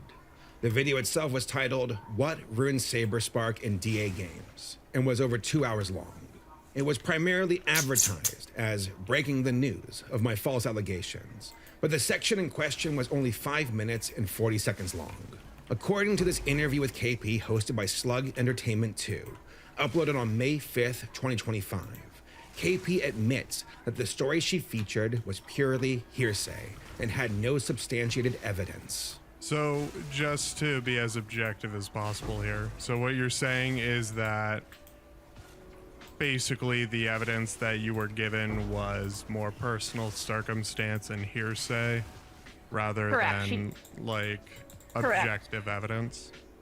Correct. They didn't have any Skype logs or anything because of how long it was ago, and we did ask. So why talk about it, knowing that it's not current relevant shit and that it's well out of the scope of what would even be fair for an exculpatory interest piece about a YouTuber in their fandom, let alone a YouTuber and serious allegations that you were handling for the first time in your career. Or technically second time in your career, considering you did the same thing about Lily Pete, which would be another acceptable target that I don't think she is left-wing, but for sake of argument, let's assume that KP may be left-wing. You attacked an easy target that's basically a lol-cow slam dunk. Nobody's going to defend Lily Pichu from you. You do the same thing again, know nothing about how to do the job, didn't even do 5 minutes in a 2-hour video, works into under 3%. 3 to 1%, probably 1.5, maybe even as low as 0.5 of the runtime. And then you walk away saying, oopsie poopsie, they fucked me, I didn't get enough details, ooh.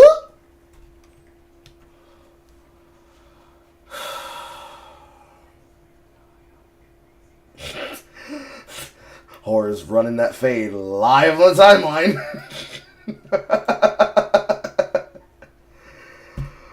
That's supposed to be my job, or it's fine. Are there people that went in to verify these claims, or were there other attempts to verify the claims being made?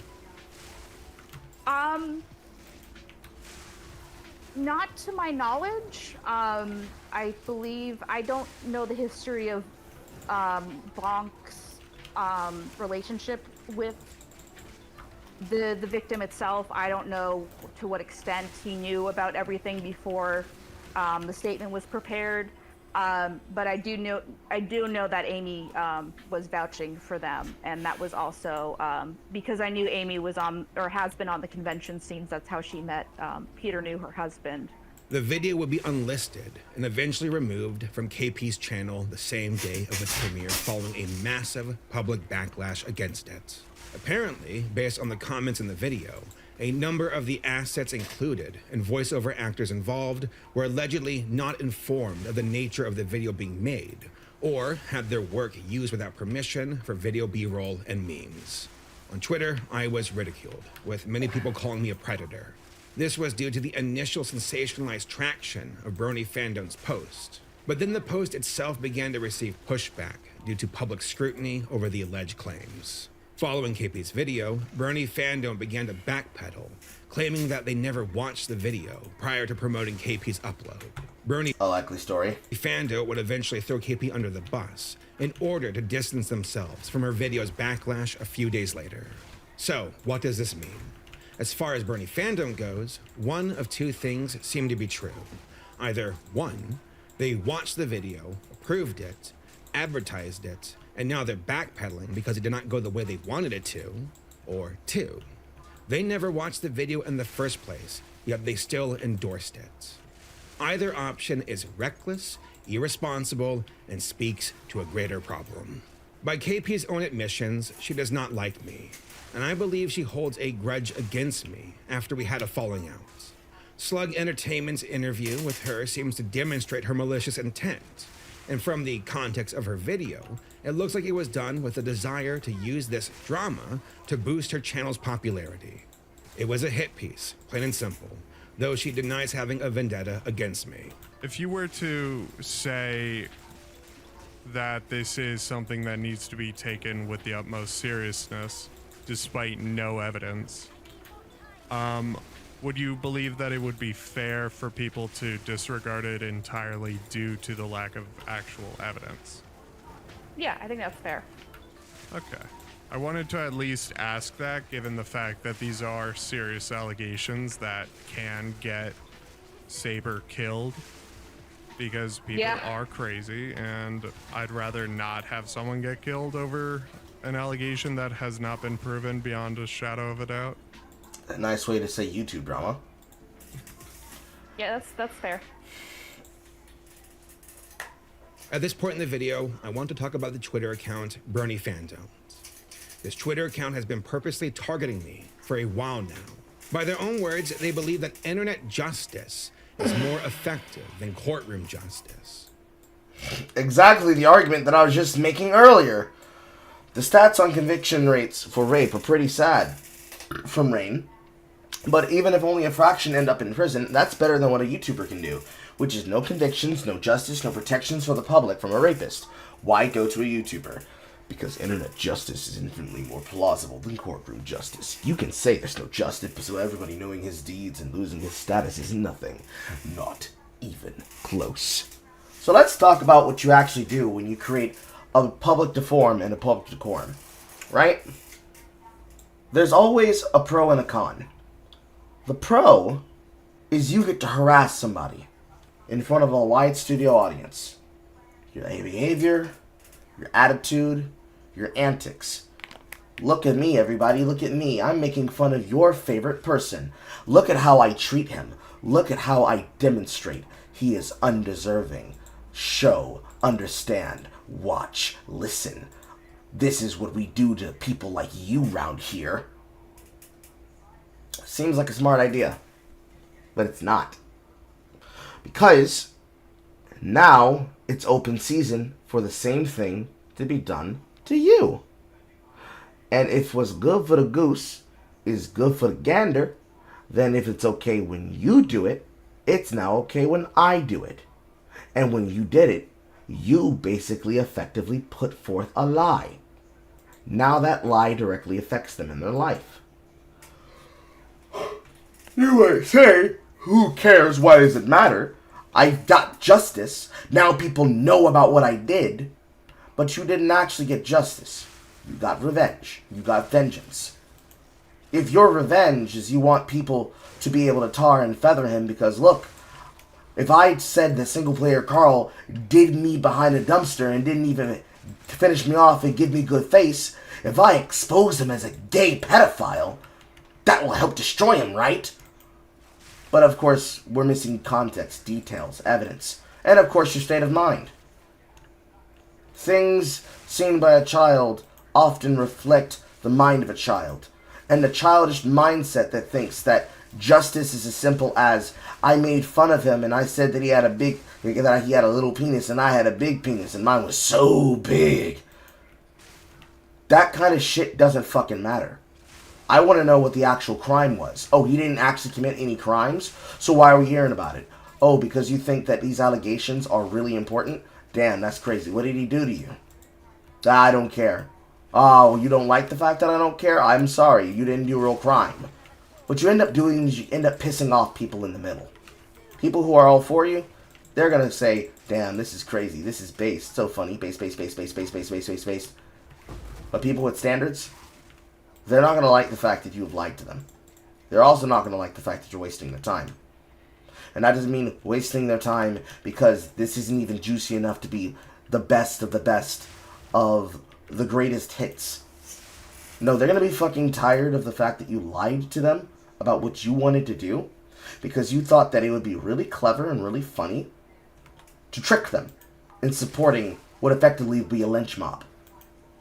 And when they find out that they lynched an innocent man for the crime of enjoying a succulent chicken sandwich, or whatever joke you want to fit in here, it's not going to be funny when they're dead. Period.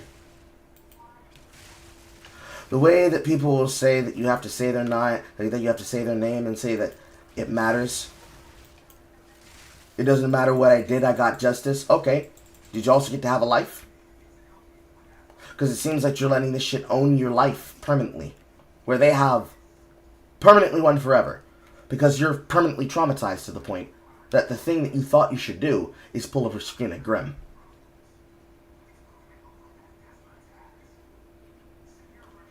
Carl, please never interact with Angry Slug under any circumstances. Can you send me a tweet of who this person is so I know not to do that?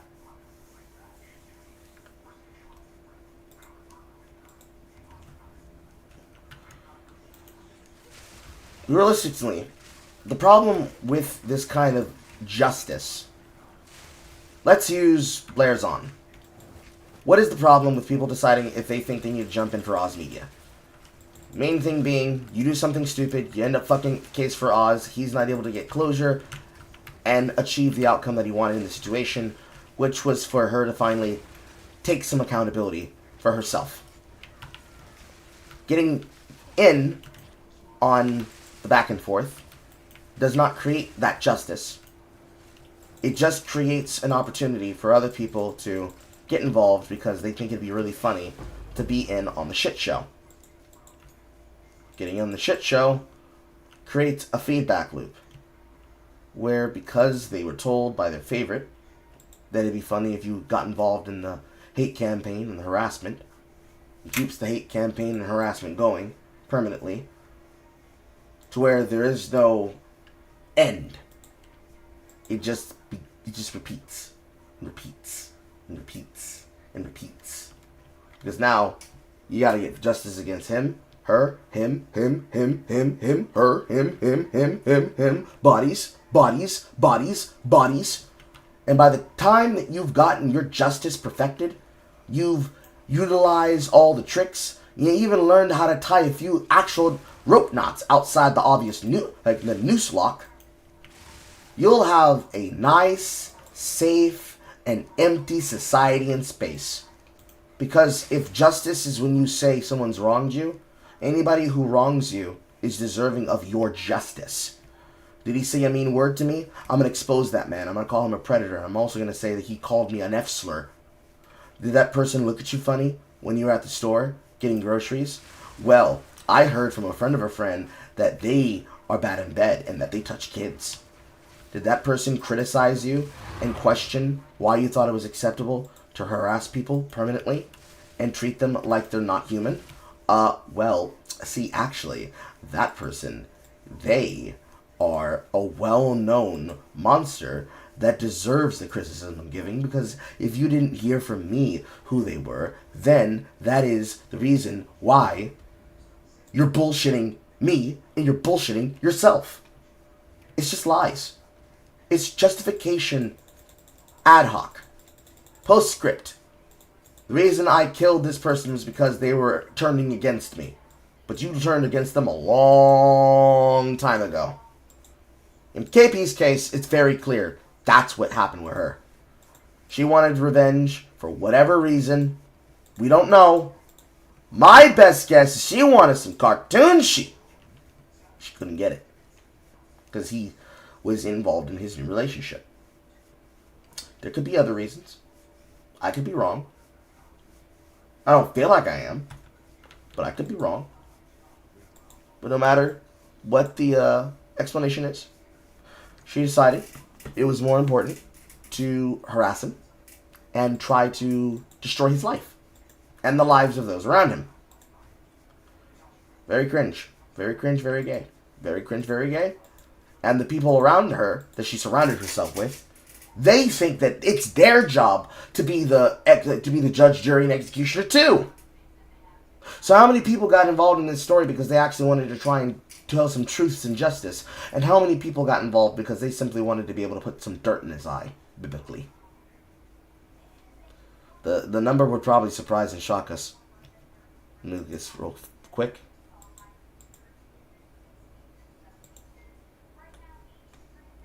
I don't see a DM horror. You're probably still typing it though, I don't know.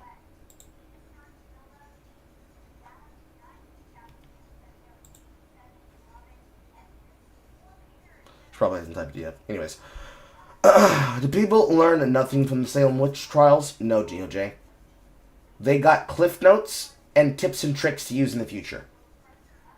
Basically, do not execute people for crimes perceived. I got tips and tricks from the book called Do Not Execute People for Tricks and Crimes Perceived. Okay. I'm not rushing you. I just looked, I thought it was there. They seem to see themselves as judge, jury, and executioner, and launch vicious harassment campaigns against multiple online creators, such as Billy Bustup, Prince Whateverer, and Black Griffin. Bernie Fandom has on multiple occasions used falsifiable information to attack people with. According to KP's post, Bernie Fandom was in her Discord server, and according to this person, they were allegedly friends. On May 1st, 2025, Bernie Fandom shared KP's false allegations against me. After public backlash for their post, Bernie Fandom was constantly arguing with people in the replies.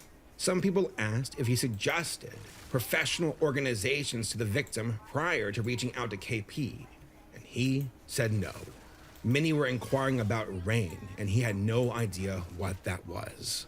At the time of recording this video, the post is still up on Twitter and has not been corrected, despite being false and unsubstantiated. Finally, I want to bring up Sophie Scruggs. She is a comic artist for IDW and is on record sharing the Brony Fandom account. She was friends with KP prior to the premiere of the video and even collaborated on other drama videos with her. She even makes an appearance in said video and talks to both KP and Courtney Pete. I believe that Sophie's involvement with the Bernie Fandom account is concerning and irresponsible. She seems to be more of a facilitator of moving parts and frequently replies to the account with her own main accounts.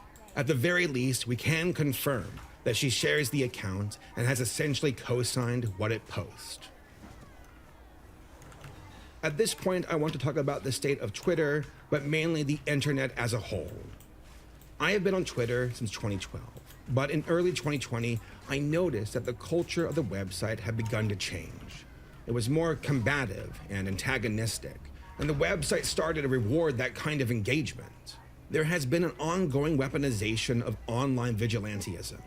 People who adopt a shoot first and ask questions later mentality in the quest to make a name for themselves without doing their due diligence. Yup! They would prefer to try to shape the world for what they believe the problem is, rather than actually assisting in the solution. This whole situation is a perfect example of how unqualified strangers can shoehorn their way into extremely delicate situations. Bad faith actors are rewarded for their digital tabloids and hit pieces. Damn. The Carl position, as expressed by the subject matter. Without the right checks and balances, people can destroy lives with a single misinformed tweet. These aren't individuals who care about the well-being of victims, but only engagement and exploitative content. It is important to allow legitimate victims to come forward and be heard, but the way the situation was handled was incredibly irresponsible and dangerous. This entire ordeal has been the worst moment of my entire life, and it has done severe damage to me and my family. In regards to my channel, we have lost nearly tens of thousands of subscribers since the release of their video. And that is with the majority of people watching her video, calling it out for its inaccuracies and its failures.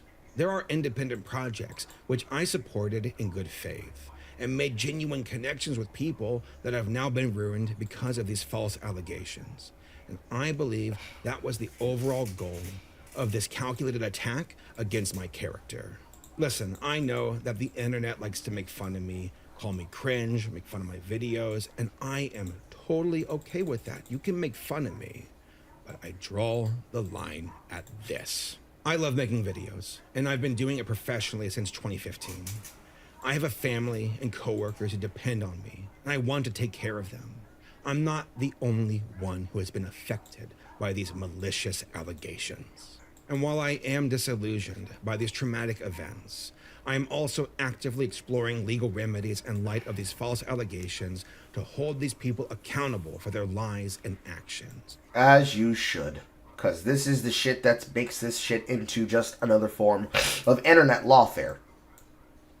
Realistically, most of the time, lawfare is just as simple as they tried to harass me and I was not able to deal with it. This situation, they are trying to control him and stop him from being comfortable. They want him to be uncomfortable.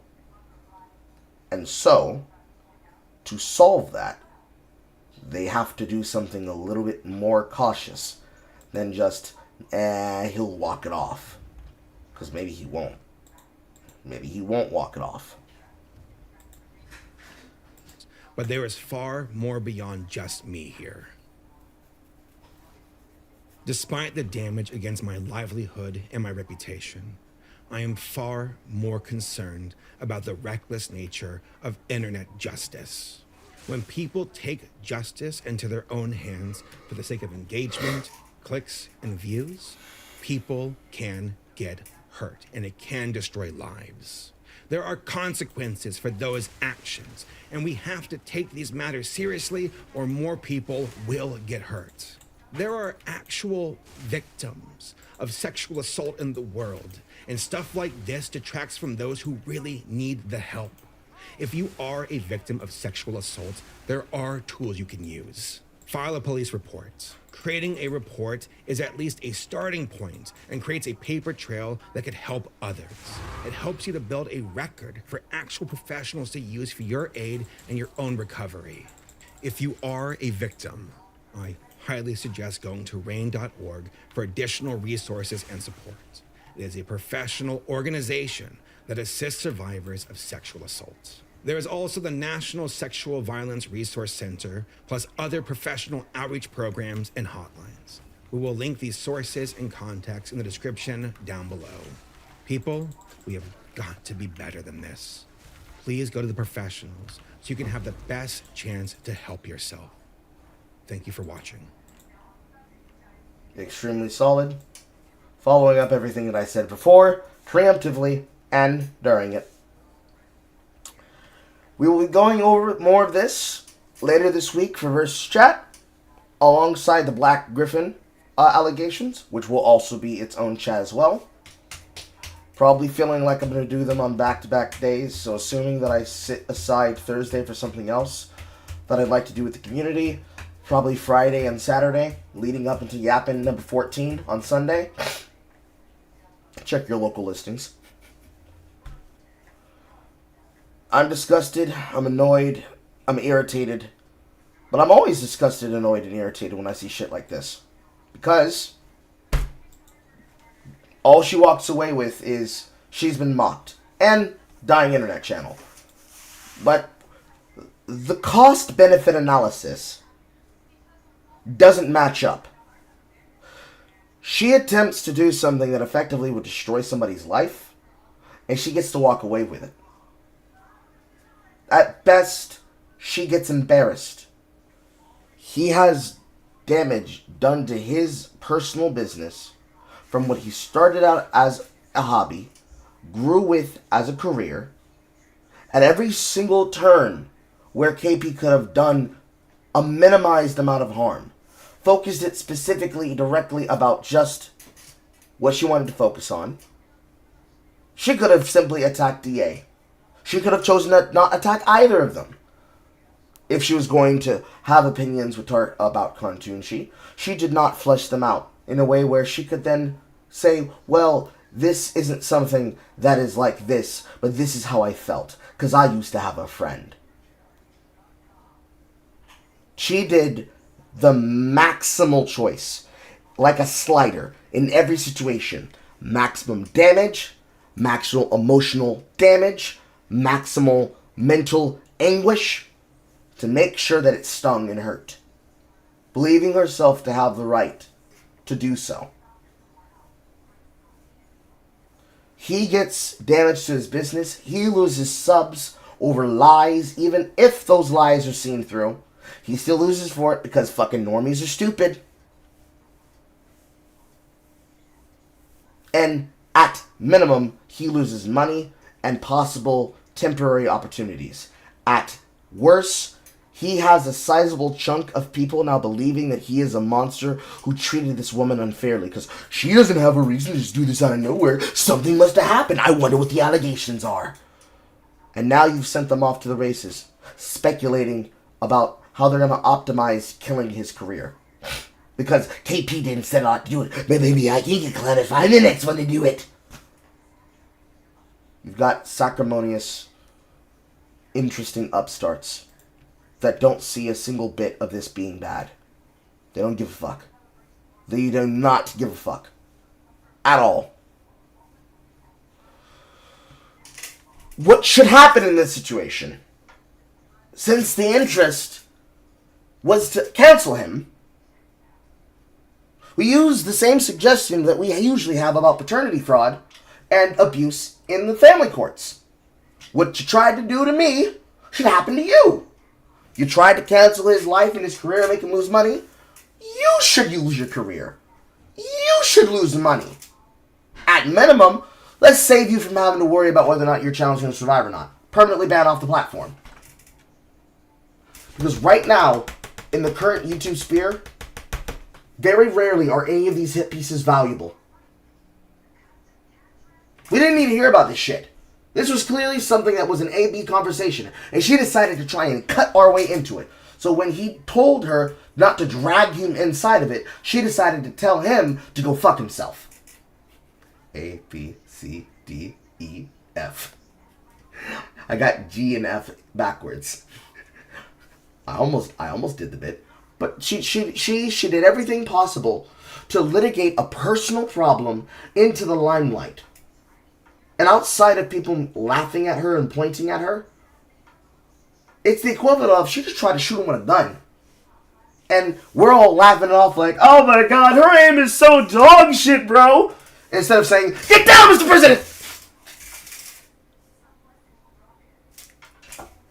Because YouTube's broken, and we have people who don't believe in the philosophies that the old Google used to believe in, we don't have a person who's willing to say, listen, I might like myself some internet drama, but that shit right here, you can go ahead and catch banned for that.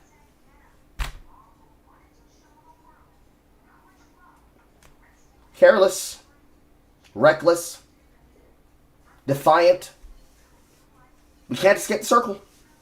Or in this case, we can't escape the expose slop. Because this shit also, too, is slop. Just like it was slop when Danky Jabot and Cataclysms tried to do it.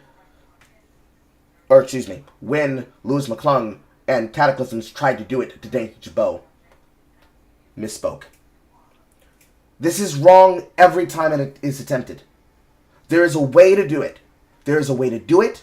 There is a way to do it ethically. There is a way to research it. There is a way to fact check it, to make sure you got the right way around, to make sure you're treating with the correct tone.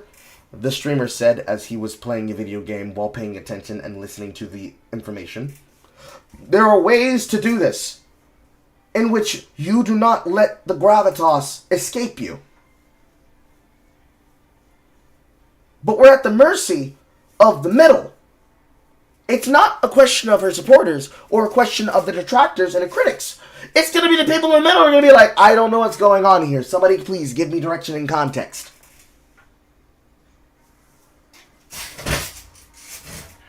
That's the real crime.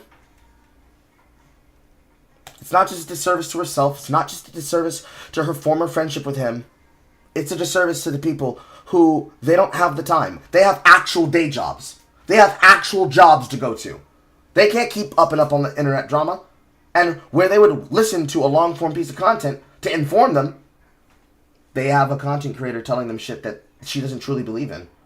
Can't even do more than 5% of the runtime of a 2-hour content cop, effectively, to point out what her real issues are. She treats it like it's a slapstick shit post, like it's a YouTube poop.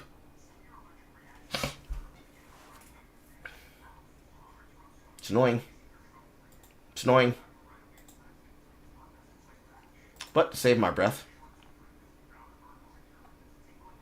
let us move on to the next thing. Namely, as it is about to be 5, but I started late, so let's extend an hour or so. Let's move to Smugalana. Twitch has a major problem.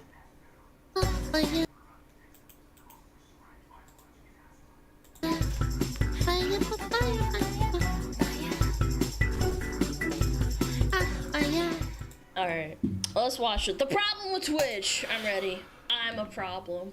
So we all know what Twitch is. No, I'm not referring to your body's primitive reaction when you head to the room where your parents can see your search history from the internet bill. Though I had and believed the same lie growing up, but they never did discover that I was looking up Tomb Raider 1996 boobs. But anyway, Twitch, if you don't know, is a live streaming platform that has existed since 2007, when it was originally named Justin.tv. Justin from Justin.tv. With Justin TV, you can watch, broadcast, and share live video and chat with other viewers. That's amazing. But then quickly man. turned into a place where people would stream things like anime and other shows like 2005's Hell's Kitchen. God, I love that show. It's so good. Kitchen Nightmares is so good. Those were the days. People were also a lot more openly racist on the platform back then, and Hell's Kitchen would I don't know if he addresses what's been happening recently, but... make a return on Twitch in 2018 as a staple for reaction content. But when Justin TV was renamed to Twitch in 2014, around that time it was primarily known for streaming gaming content. I personally remember watching My Night Live back then. God, was that a time to be alive. But in the same year, the platform was bought by the man with a hairline of Seal, Jeff Bezos, or Amazon, for $970 million. And things went from there. Twitch got a complete makeover. God, and it was no Twitch, longer man. known as just a niche platform for streaming games. It gradually... Is that... Hold on. over. And it was no... Is that Swifty? That's Swifty, I think. Yes, it is. I believe this is clips directly from some of the first Raj Royales. You got Estevan. You've got a couple of special guests in the top and left and right corners. You've got a very tired XQC. You've got Hark. You've got... I forget this guy's name. You've got Adept. You've got Trainwrecks. A very early career, Hassan Piker. And everyone's favorite e-girl that cannot stop bragging, or I guess maybe now she stopped bragging as she decided to pander to a new type of audience, to be basically a lewd flesh tuber, Invader V, and her crazy coke rant. Memories. Longer known as just a niche platform for streaming games. It gradually grew more popular over the years, to the point where in current times, most people don't get the old references from Twitch, like Force and CD, Force and Boys. It was a better time when Forsen streamed. Honestly, I think it's Forsen's fault that Twitch has gone to shit. The two of wives, use the shovel soda, PDC, where the I am. Shroud has a fat cock. Lord rest his soul, Billy Harrington, using the actual syntax for emotes in vocal and social conversations. Remember Pepe Hands, Pepe Sad, Omegalol, and Pog?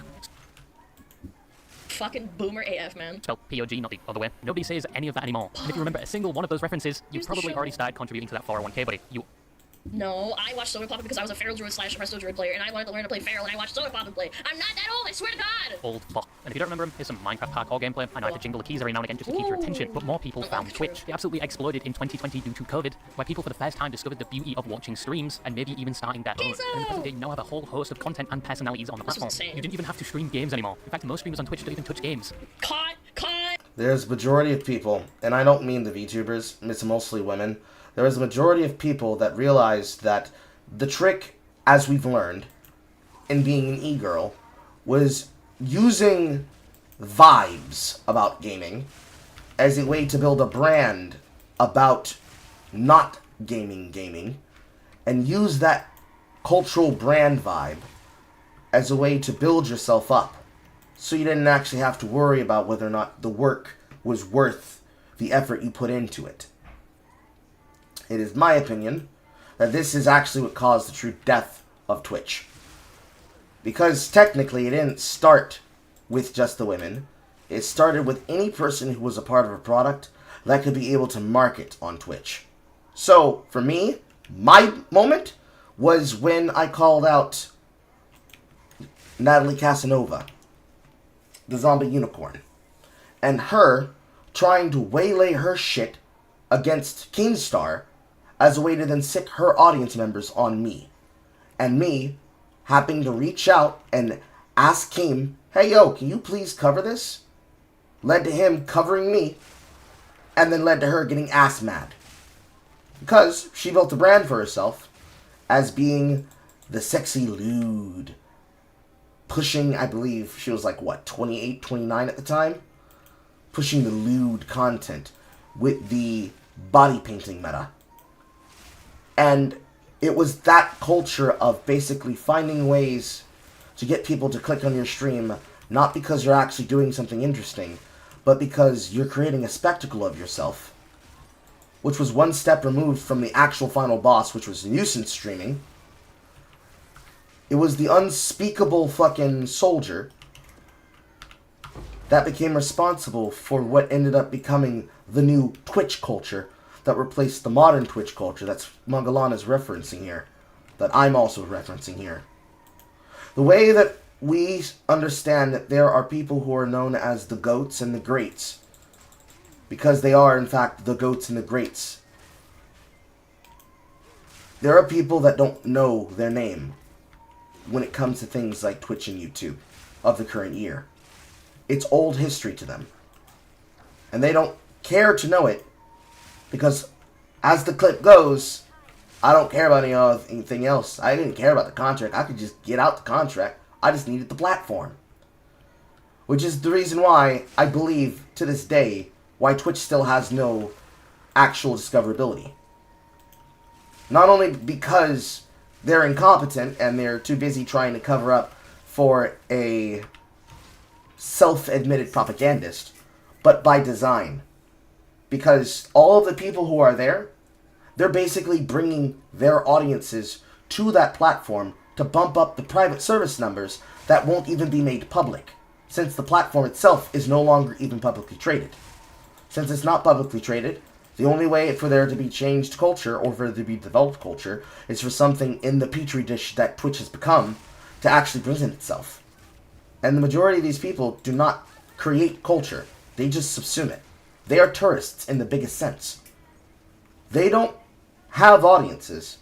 They hear about platforms, and they scatter to them like roaches. They scatter when you turn the lights on, and any amount of camaraderie that you could expect amongst them, you're not getting it by design, because it's basically a way for them to present people like a museum or an aquarium. People get involved into the content like they are witnessing crazy animals in a museum. Sometimes little animals, depending on the kind of content creator we're talking about. And because of platforms like TikTok, which are just as censorious, just one's censored by the CCP, the other is censored by tech leftists that have evolved from normal dirtbag leftists into shitlibs with regressive, progressive politics. And a purity spiral to boot. The whole experiment itself is a failed attempt to find out if it's actually possible to have a new wave of individuals who have never spoken to each other and have never had an interaction with each other outside of the nebulous content they can be involved in, really testing to see if they truly understand the process of what it means to be a part of a interconnected community, but with no actual overlay. The way that it's like imagine not having TiVo, and instead the way that you supposedly build a quote community on Twitch, metaphorically speaking, by their suggestion, is that you built an audience through sucking face. It's a long, long conga line of 7 minutes in heaven, but your 7 minutes is however long you broadcast it for. Not too long, but not too short, but not too irrelevant, but not too boring.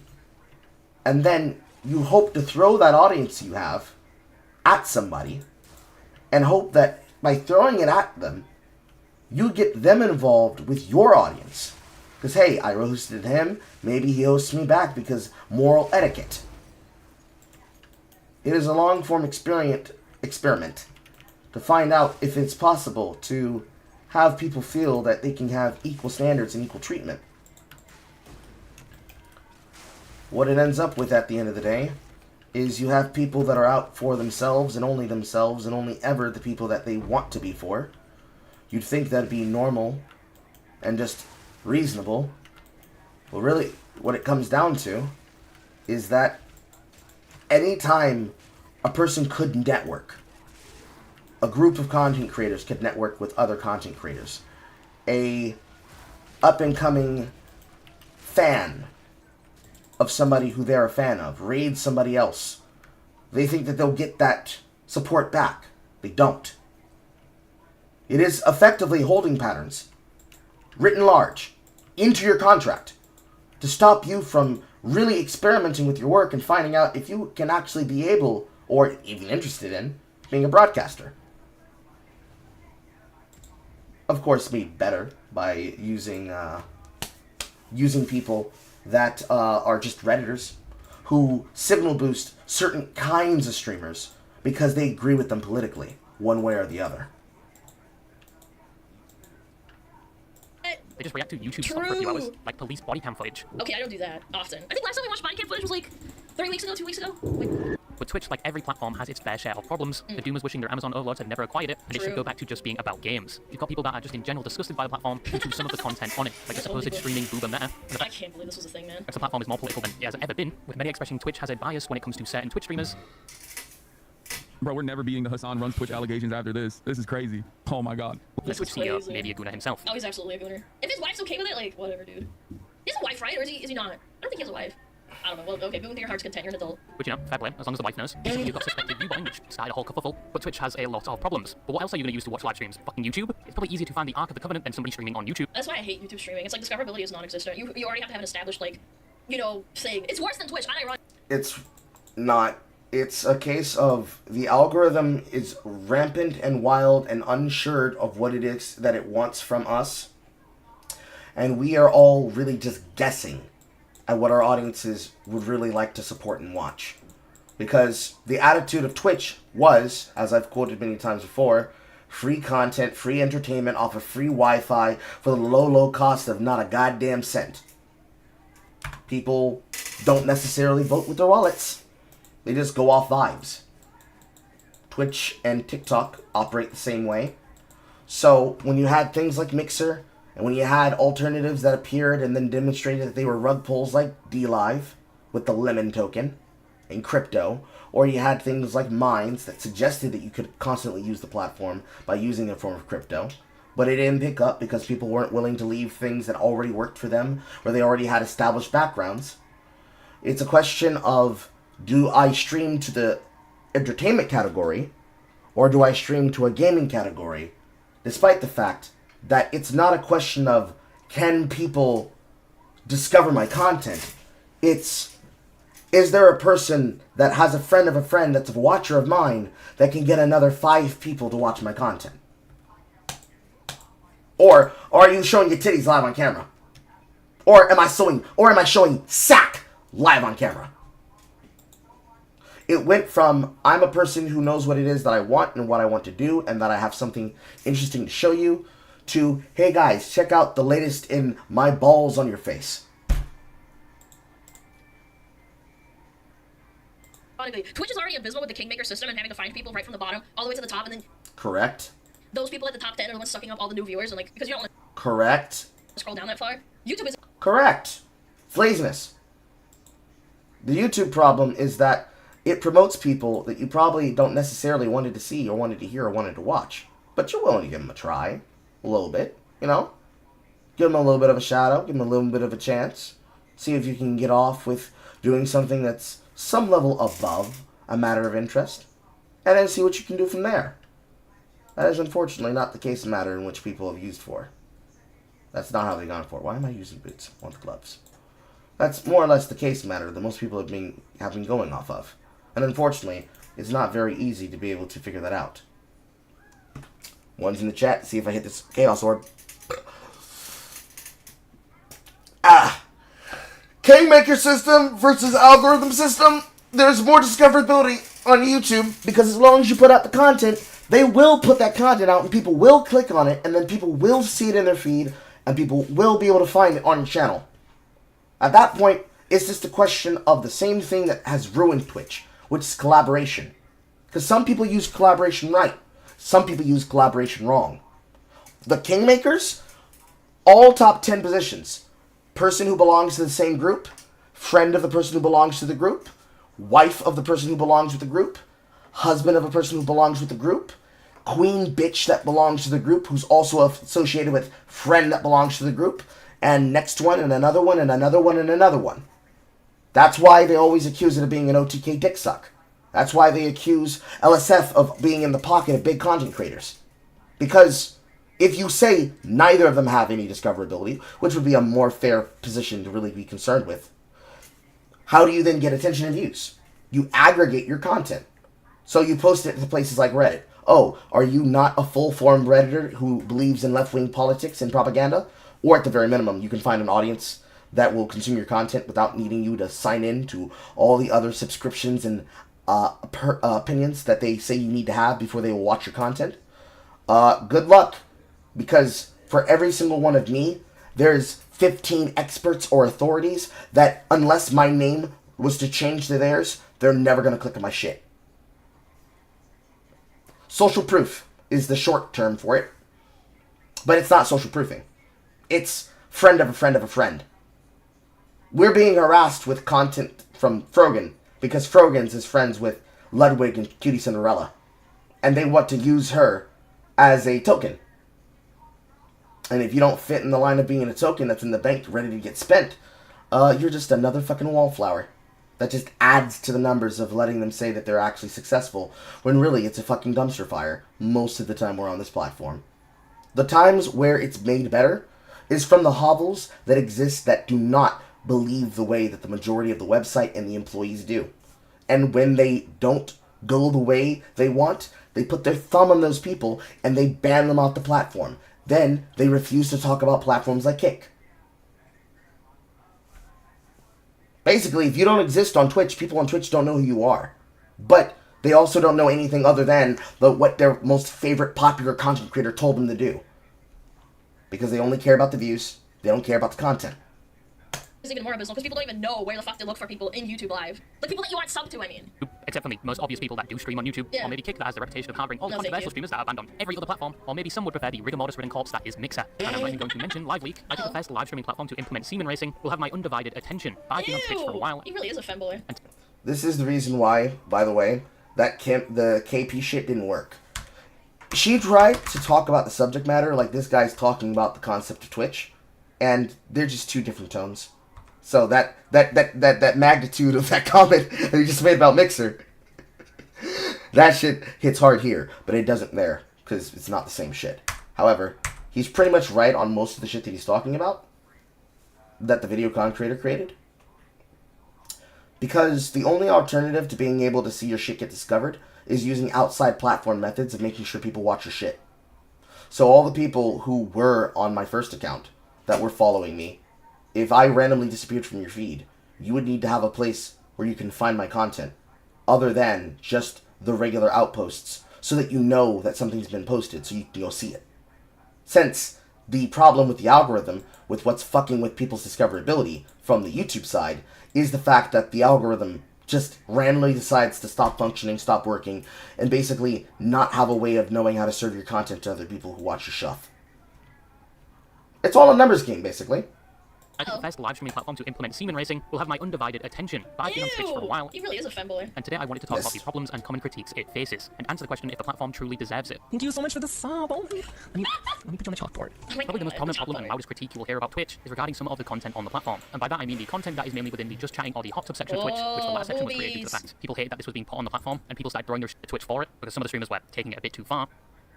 That's not even that bad. I'll still never forget full-on seeing VTubers like fully naked on Twitch. So Twitch responded by creating a whole section for it. Some of these people now aren't even streaming in a hot tub pool or anything. Why is there a monkey? Oh, because frick the hose. The just chatting and hot tub section of Twitch has somewhat of a negative stigma surrounding it due to these categories being used to host suggestive, borderline NSFW content, or as some may say, softcore pop. Many of these being female streamers, and the occasional guys doing this just to make fun of the trend. Oh, I got a mobile move for you.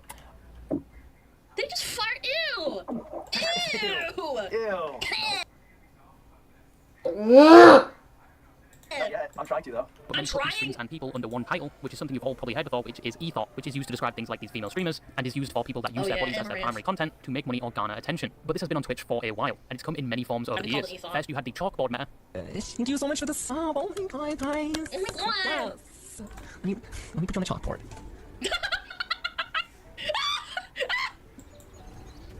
Oh my then god, the 90% like, face cam, 10% gameplay meta, then the body painting meta, then the mirror meta, then the transparent. Oh my god, this chick actually, like, the only thing separating her butthole was a string. Meta, That was and the insane. green screen meta, then just straight up being naked and only showing so much so you don't get banned, and then the hot tub meta. Technically in the morgue pie meta, then the mirror meta, then the technically in the morgue pie meta here. transparent. Oh my god, this chick actually, like, the only thing separating her butthole was a string. Meta, That was and the insane. green screen meta, then That just was straight up being naked. Technically, the morgue pie meta of suggestive nudity was putting the screen up in such a way that when people went to your content on first click, they had no way to discern whether or not you were or were not nude. So, again, the better short catch-all term would be the spectacle meta. The spectacle metas and the evolutions of the spectacle metas on Twitch. And only showing so much so you don't get banned, and then the hot tub meta. There has been a lot of metas over the years to capitalize on this infinite money glitch. And it's funny because when that happened, like when that went crazy and they did the whole nudity is okay thing, I got a lot of fucking hate as a woman streaming. I would have to say, like, no, I'm not a woman, and they say, like, you're a fucking liar, you sound like one. I'd be like, what the fuck do you mean I sound like one? Many patched over the years due to Twitch's updates to their terms of service. Some rules Twitch had to walk back themselves due to the fact that everybody hated them, especially with the artistic nudity rule. I get how body painting would be considered art, but this, I don't know. I wouldn't correlate this with a Matisse painting, but yeah. But this contributed to what many refer to as the just chatting problem, or more prominently known, the ethos epidemic, where most things in the just chatting or hot tub section are somewhat explicit, suggestive, and some of them do advertise their OnlyFans on there. Now, apart from the obvious problem of You can't directly advertise your OnlyFans, you have to put a link tree in it. That's like actually a rule. You know, I don't know why all the ethos use Linktree is you can't actually put OnlyFans directly through the Twitch site. It's like you get banned for that. platform that should be safe for kids 13 and up, with this type of content being shown so without age verification, and being environments where some come to tenderize their meat instead of the conventional websites. But this would also create a negative stigma for female streamers in general, who got lumped in with these types of streamers where Unironically, that day that happened, we got so many people coming in and fucking calling me disgusting and I deserve to be fucking assaulted and shit. It was actually foul. some of the female streamers are like this, or heaven forbid there is a centimeter of cleavage on screen, and they obviously must be doing this intentionally, and unfortunately this has contributed to a lot of harassment some females face on the platform. Now, do I personally have a problem with these streams where they are intentionally doing this type of content, fully well knowing what they are doing, with the purpose of monetary gain? Well, I don't think I've ever had interest in watching these types of live streams, which for the most part is borderline just... Why would you watch it if you could just go and find yourself some corn and beat off to it? That's what I've always said. Like, what's the appeal? Is the appeal is that they're, like, not doing anything and they're just walking around naked? It's just extra work? Like, what is going on, man? Softcore has its own movements, too. But you can look it up! Like, why do you need this? Like, it's not like they're blasting their hoo-ha on stream, right? They're just walking around in their underwear. Voyeurism? I guess. I don't get it. Softcore pop for 4 hours, when I can just go to another website which specializes in this type of content, see the whole Dark Souls naked run, and after 2 minutes wallow in self-pity. But hey, some people are there for the personality, and to simulate what it's like to be a cook if they actually had a girlfriend. Or maybe it's something to do with edging, I guess, or maybe it's just like female attention, for whatever reason, I don't relate to it. A lot of the people viewing anyway are from countries where porn is banned. Oh yeah, wait, that's actually a really good point. But I'd love to see the statistics of how many people watch from illegal countries where you can't look at porn. Like Turkey and Twitch is the only way they can have access to it. Wow, There's 3 takes no people idea. commonly have going against this type of content. One, they blame the streamer themselves, commonly saying they shouldn't be doing this type of content on this platform. No, it's on Twitch. Twitch allows it, it's not on the creator. Take advantage of people that are lonely and desperate for monetary gain. 2, they blame the people that are supporting them and actively gooning through their streams, which I think no pep talk in the world will persuade them not to do this. Exactly, You're probably gonna have to persuade the final boss that is the Twitch CEO himself. The Twitch, when I saw this clip of him flicking through his, like, what is it called, like, Instagram, Twitch, Real Fusion, you know, the storyboard, and it's just, like, all women, and then, like, 3 of them are in their fucking underwear. Well, and we blame the platform for so hosting this good, type of dude. content and not taking action against it. I personally side with the third point, to be honest. Yes, the Yeah. streamers know what they are doing. Some are constantly trying to push the line till they eventually break the terms of service of Twitch, in which Twitch will probably respond by adding a new rule, and to say, no, you cannot deploy something equivalent to a periscope just so your viewers can see your ass. Aw, I think most man, times they're that gonna get sucks. a week ban. Many people do defend these types of streams saying you must be gay if you don't like this, or you must hate women. No, I just don't expect this type of content on a platform that used to be just for gaming. And once again, the age rating is 13+. Like Jack, I would expect this, but not Twitch. But there's nothing being done about these streams except the occasional ban for a day or two. VTubers get banned for longer. That's what's the most egregious thing about it. I don't hate these women that are doing this. It's that it's unfair. I don't blame the women because clearly Twitch has an agenda. And some people in the category are enforcing the Twitch COS I think it's to kinda get away funny. with, which then other streamers will copy, and then that'll be the meta for the next season. I'm pretty sure it's a platform Twitch for one sucks at that for point. I mean, the streamer Mordecai that has set the meta for many of these streamers The got brain banned screen multiple ass. times in the year of 2023, some within the same week, and only got a 2-day ban. And what I don't understand is why do they get bans and then they only get 1-day bans and it's not stacking? Because money. For the same reason, all of which are valid. Women get targeted unfairly because then people see this behavior, they copy the behavior, and even if they were doing it just once, they end up getting shit on unfairly, where the slowest ones are the ones that are told, what are you even getting out here for with your chicken legs and scrawny shit, trying to get out here in a bikini that you can't fill out, to they don't get involved at all, they've never done that type of content, but the one time they wear a low-cut top that is a wife beater, or is something for their comfort, where they aren't ever even close to the demographic, they get accused of it, and some fucking incel type rants about them incessantly while missing the point that they are not involved in it. It's like when people used to do this to StarCraft player Livy and constantly doubting her fucking greatness and her skill until she just started streaming herself on camera. Not until she was doing head-to-head matches where she would get ranked in lobbies against people like Winter StarCraft that they said, you know what, maybe actually she's the real deal. Maybe she's not faking her times. Maybe she's not faking her content. Maybe she's not pretending to be somebody else and getting somebody else to play on her account. Maybe she's actually just good at the game and she just likes to wear shit for her comfort. It's an unfair hit that fucks over other people because none of the people on board at this company actually watches content from outside into the communities that do not belong to the fucking tech bros that come out of these communities belonging to these big high-profile content creators and streamers. They don't understand it. They don't want to understand it. They don't want to watch it because they inherently like to be involved in the drama. This is the actual logic that led to my philosophy that they don't want to be fully involved. They want to know about 110% of the detail, but claim to be less involved than they are, but you're the employees that allow it. Not to mention the amount of times over the years where people were just outright using their power of being Twitch broadcasters, friends of broadcasters, and employees to waylay that into their own goody fetishes, as we forget Twitch Hassan, not Hassan Piker, but the member of Twitch staff that was offering content creators like VO and Pokimane and other well-known popular female streamers from the zeitgeist of the WL community advances and Christmas bonuses if they just did a little shrines and some change on the side, which all of them were willing to do and or did, but when it became obvious that they could get retribution against them, they took that line and never the twain would meet again. I thought it's stacked. Like, if you get banned for a day, the next one is 3, and then 7, and then 2. 2 weeks. Like, I don't understand this logic. Oh, I did this within 1 month? Literally 1 month. Not even a month, actually. This is like 2 weeks after, 3 weeks after, and then for some reason, Saruye humping a fucking, Bloodborne character in a video game as her 3D model, she gets suspended for like a fucking week or a month, I forget.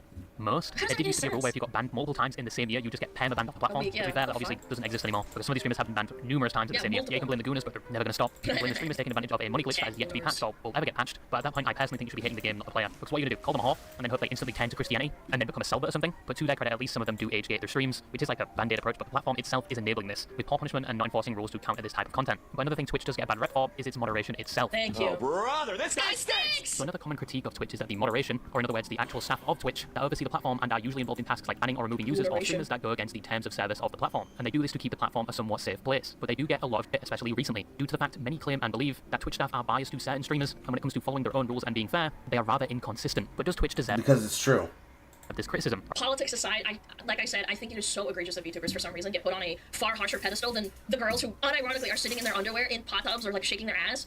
It's because the employees of the site do not like VTubers. Except for the ones that are corporate and basically would be equivalent to Code Miko. So, Code Miko, Project Melody, VTubers, if you're not these two, they will ban you explicitly. Unless you are a leftist in design. Then you're A-okay. Why is it not shut down? Because it's not a publicly traded company.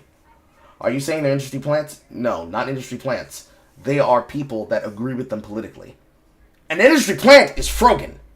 Melody, that's an actress that works a part of a company that's basically farming money off of people who are too lazy and don't care and simply want to get into the trend and the hype around VTubers.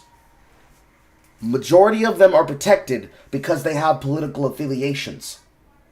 Or they have philosophies that are in line with the parody spiral of the left wing, NeoJ. And they get banned for a day or 3 days, and then they keep doing it and nothing happens!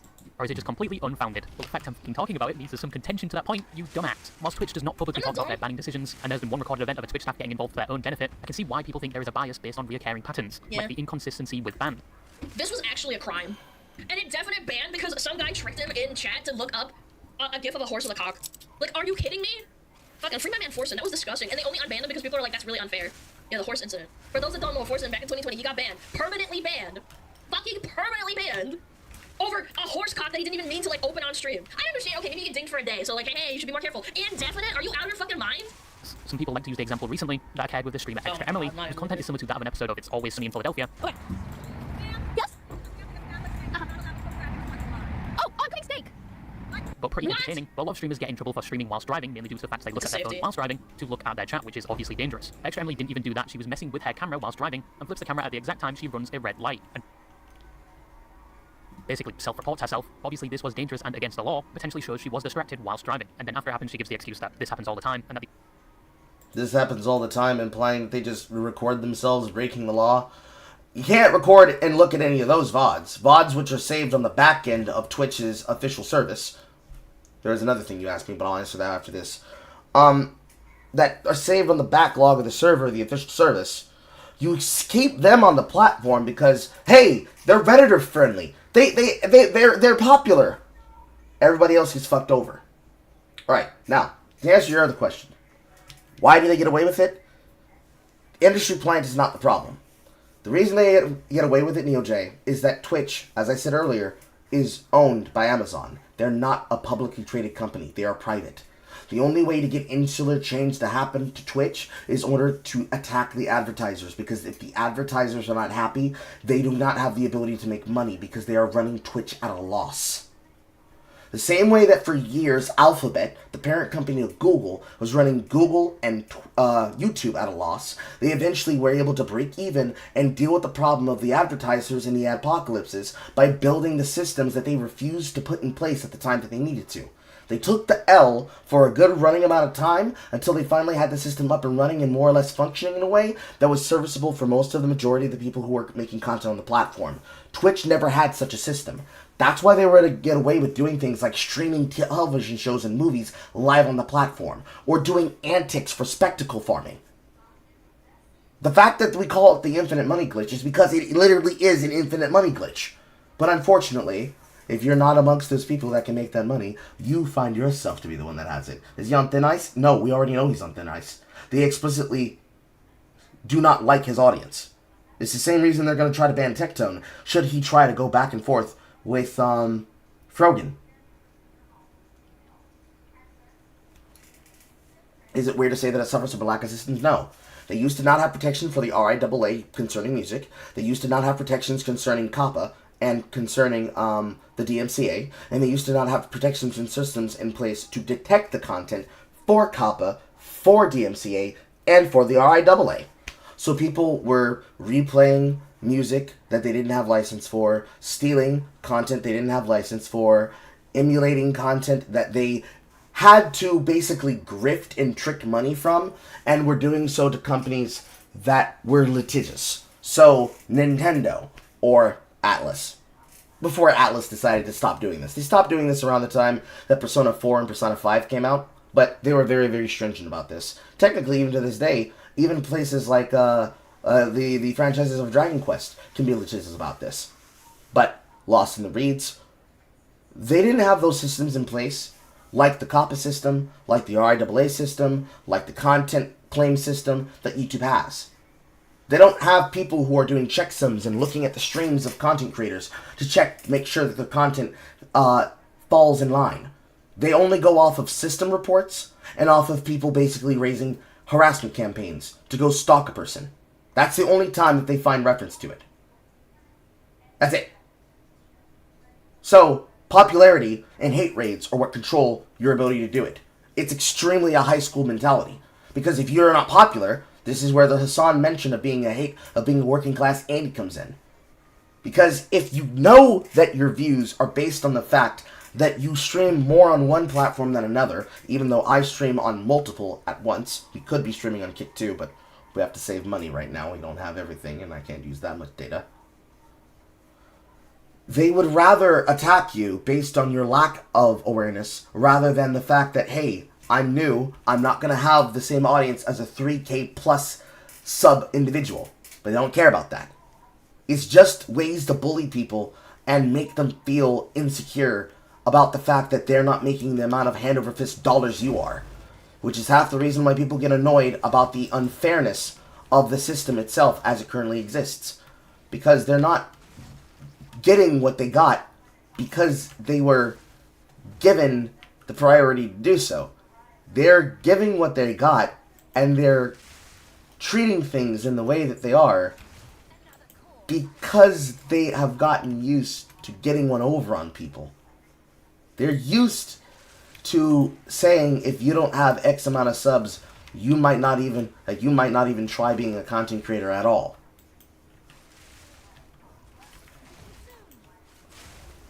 And with that being the running philosophy of the website, it's not a shock why it feels like the place of a ghost town that it is. At best, you can be able to find, on a good day, a content creator that's really putting out the work and effort, maybe getting an extra 1 to 2 to 3 clicks, and an extra 1 to 2 to 3 viewers over time with the rest of the content that they post on other websites.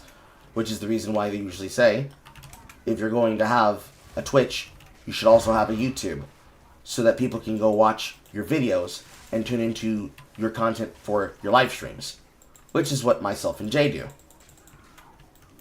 course, I come from a streaming background, so I broadcast a lot more than she does, but she edits videos almost all the time, so she has more of a stable backlog of videos to watch than I would, unless I'm feeling extremely inspired that week.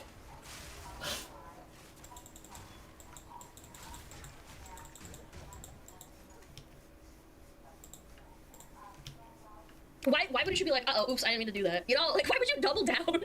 These lights take a while to turn or something. That happens all the time. In Austin, you know, like, the stoplights here are really long. Even if that's true, why would you not just say, oops, I didn't mean to run the red light, I got distracted? Why would you double down? Because it's just how the culture of the site goes. They've trained their audience to believe this is acceptable. You know, I run the red light all the time. They're just slow, so when we know that it's clear, we just run the road and we just break the law. Yeah, VTubers don't endanger people's lives. I won't say she could have killed someone, because sure, like, people run red lights all the time. Okay, whatever, like, I'm not gonna say that. But it's like, showing hips 7-day ban, running a red line live on stream and then making excuses for it. You're good, you're okay. As a result of this, she only received a 1-day ban. 1 day! And then to her credit, when she returned, turned her next stream into a learning experience, Sure, where she completed a driving school. But she did get banned for looking at her phone in 2023 for 3 days, but this time only a day. But after the latest ban, people were quick to point out the ban should have been much longer. Even people like Sable Ronaldo voicing their opinion. Someone who had been banned for reckless driving 10 months prior for 3 days after going over a speed bump too fast to the point where the car lifted up in the air. Holy, And he that's thought she should have dangerous. been banned for the same amount of time he was. Yeah, that's for sure. I'm running this red light, but when I hit a pothole going the speed limit, I hit a pothole by mistake, I hit a pothole with a doubt, going the speed limit. It wasn't even a pothole, it was a speed bump. So my car went like this, and then all of a sudden, I'm banned for a week. The dumbest I've ever seen. She deserves to get banned for over a month. This and other instances, like when Pokemon pulled up the He's allowed to be banned for sure. I think that it should be equal justice, and that's what I'm asking for. fucking consistency. By accident live on stream. Wait, we saw this, right? Ah! What did you do? This and other instances like when Pokimane pulled up the hub by accident live. How do you accidentally pull up? How? You don't. She had it in her feed. That should tell you something about Pokimane.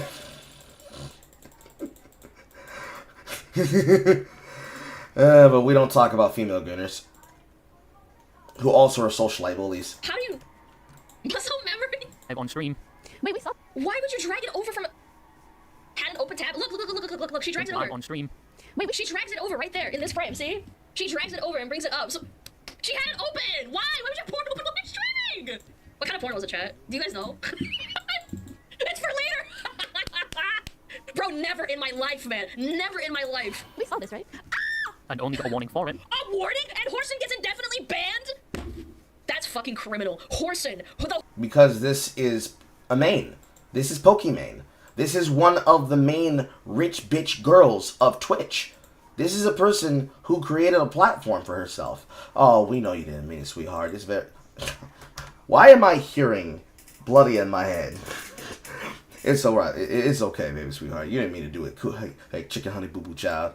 Like, let me just go ahead and give you this nice slap on the wrist. Pap, pap. There you go. Go off. Hey, go off, queen. It's so cancerous. It's so cancerous. A Horson incident. He got indefinitely banned. Bro, I fucking hate him, man. Compared to when Forsen pulled up a gif of the famous horse, also by accident but got banned for a whole month, which has led to a lot of people believing that Twitch are more lenient when it comes to female streamers. And bigger streamers. Pokimane is bigger than fucking Forsen. Or at least I remember it being that way, yeah. Correct. Male counterparts. The main comment being Twitch staff are simps, which at this point this argument has been a current. But they hate anime girls. I'm kidding. I don't know that, but like, you know, like if we're gonna make that argument, make it a, like a comparison, I do think they don't like VTubers that much. 5 years now, due to Twitch's confusing banning process, where ban durations seem to differ for the same rule being broken, and they also bring up the point I discussed earlier, where some streamers in the just chatting section only get banned for a day for sexually explicit content, and some banned multiple times within the same week. But once again, there is no concrete evidence Twitch has a bias towards gender, due to the fact they do not advertise information regarding bans, or the banning process. But there are past events that have showed Twitch staff have involved themselves personally in the streaming environment and have been offered advantages to some streamers. A key example being Hassan, not the Hassan you're thinking of, who was a former member of the Twitch team and was the director of that one! This is the Hassan I'm talking about. To some streamers. A key... To be more accurate, his name was Hassan Bakari. This motherfucker. But there are past events that have showed Twitch staff have involved themselves personally in the streaming environment and have been offered advantages to some streamers. A key example being Hassan, not the Hassan you're thinking of, but he was a former member of the... This one right here was the Twitch member who went around to all the popular female streamers and said, do something strange for some change on the side and some change from gifts. I'm going to get you that partner that you've been working for and also get you that Christmas bonus. Because what they would do is they would use that as a quid pro quo deal to trade the favoritism for getting front page benefit onto the platform. Ouch. Carl, this amount of incompetency is hurting my brain. Do you have any pain medication? Alcohol. I ain't got any, so you ain't getting any.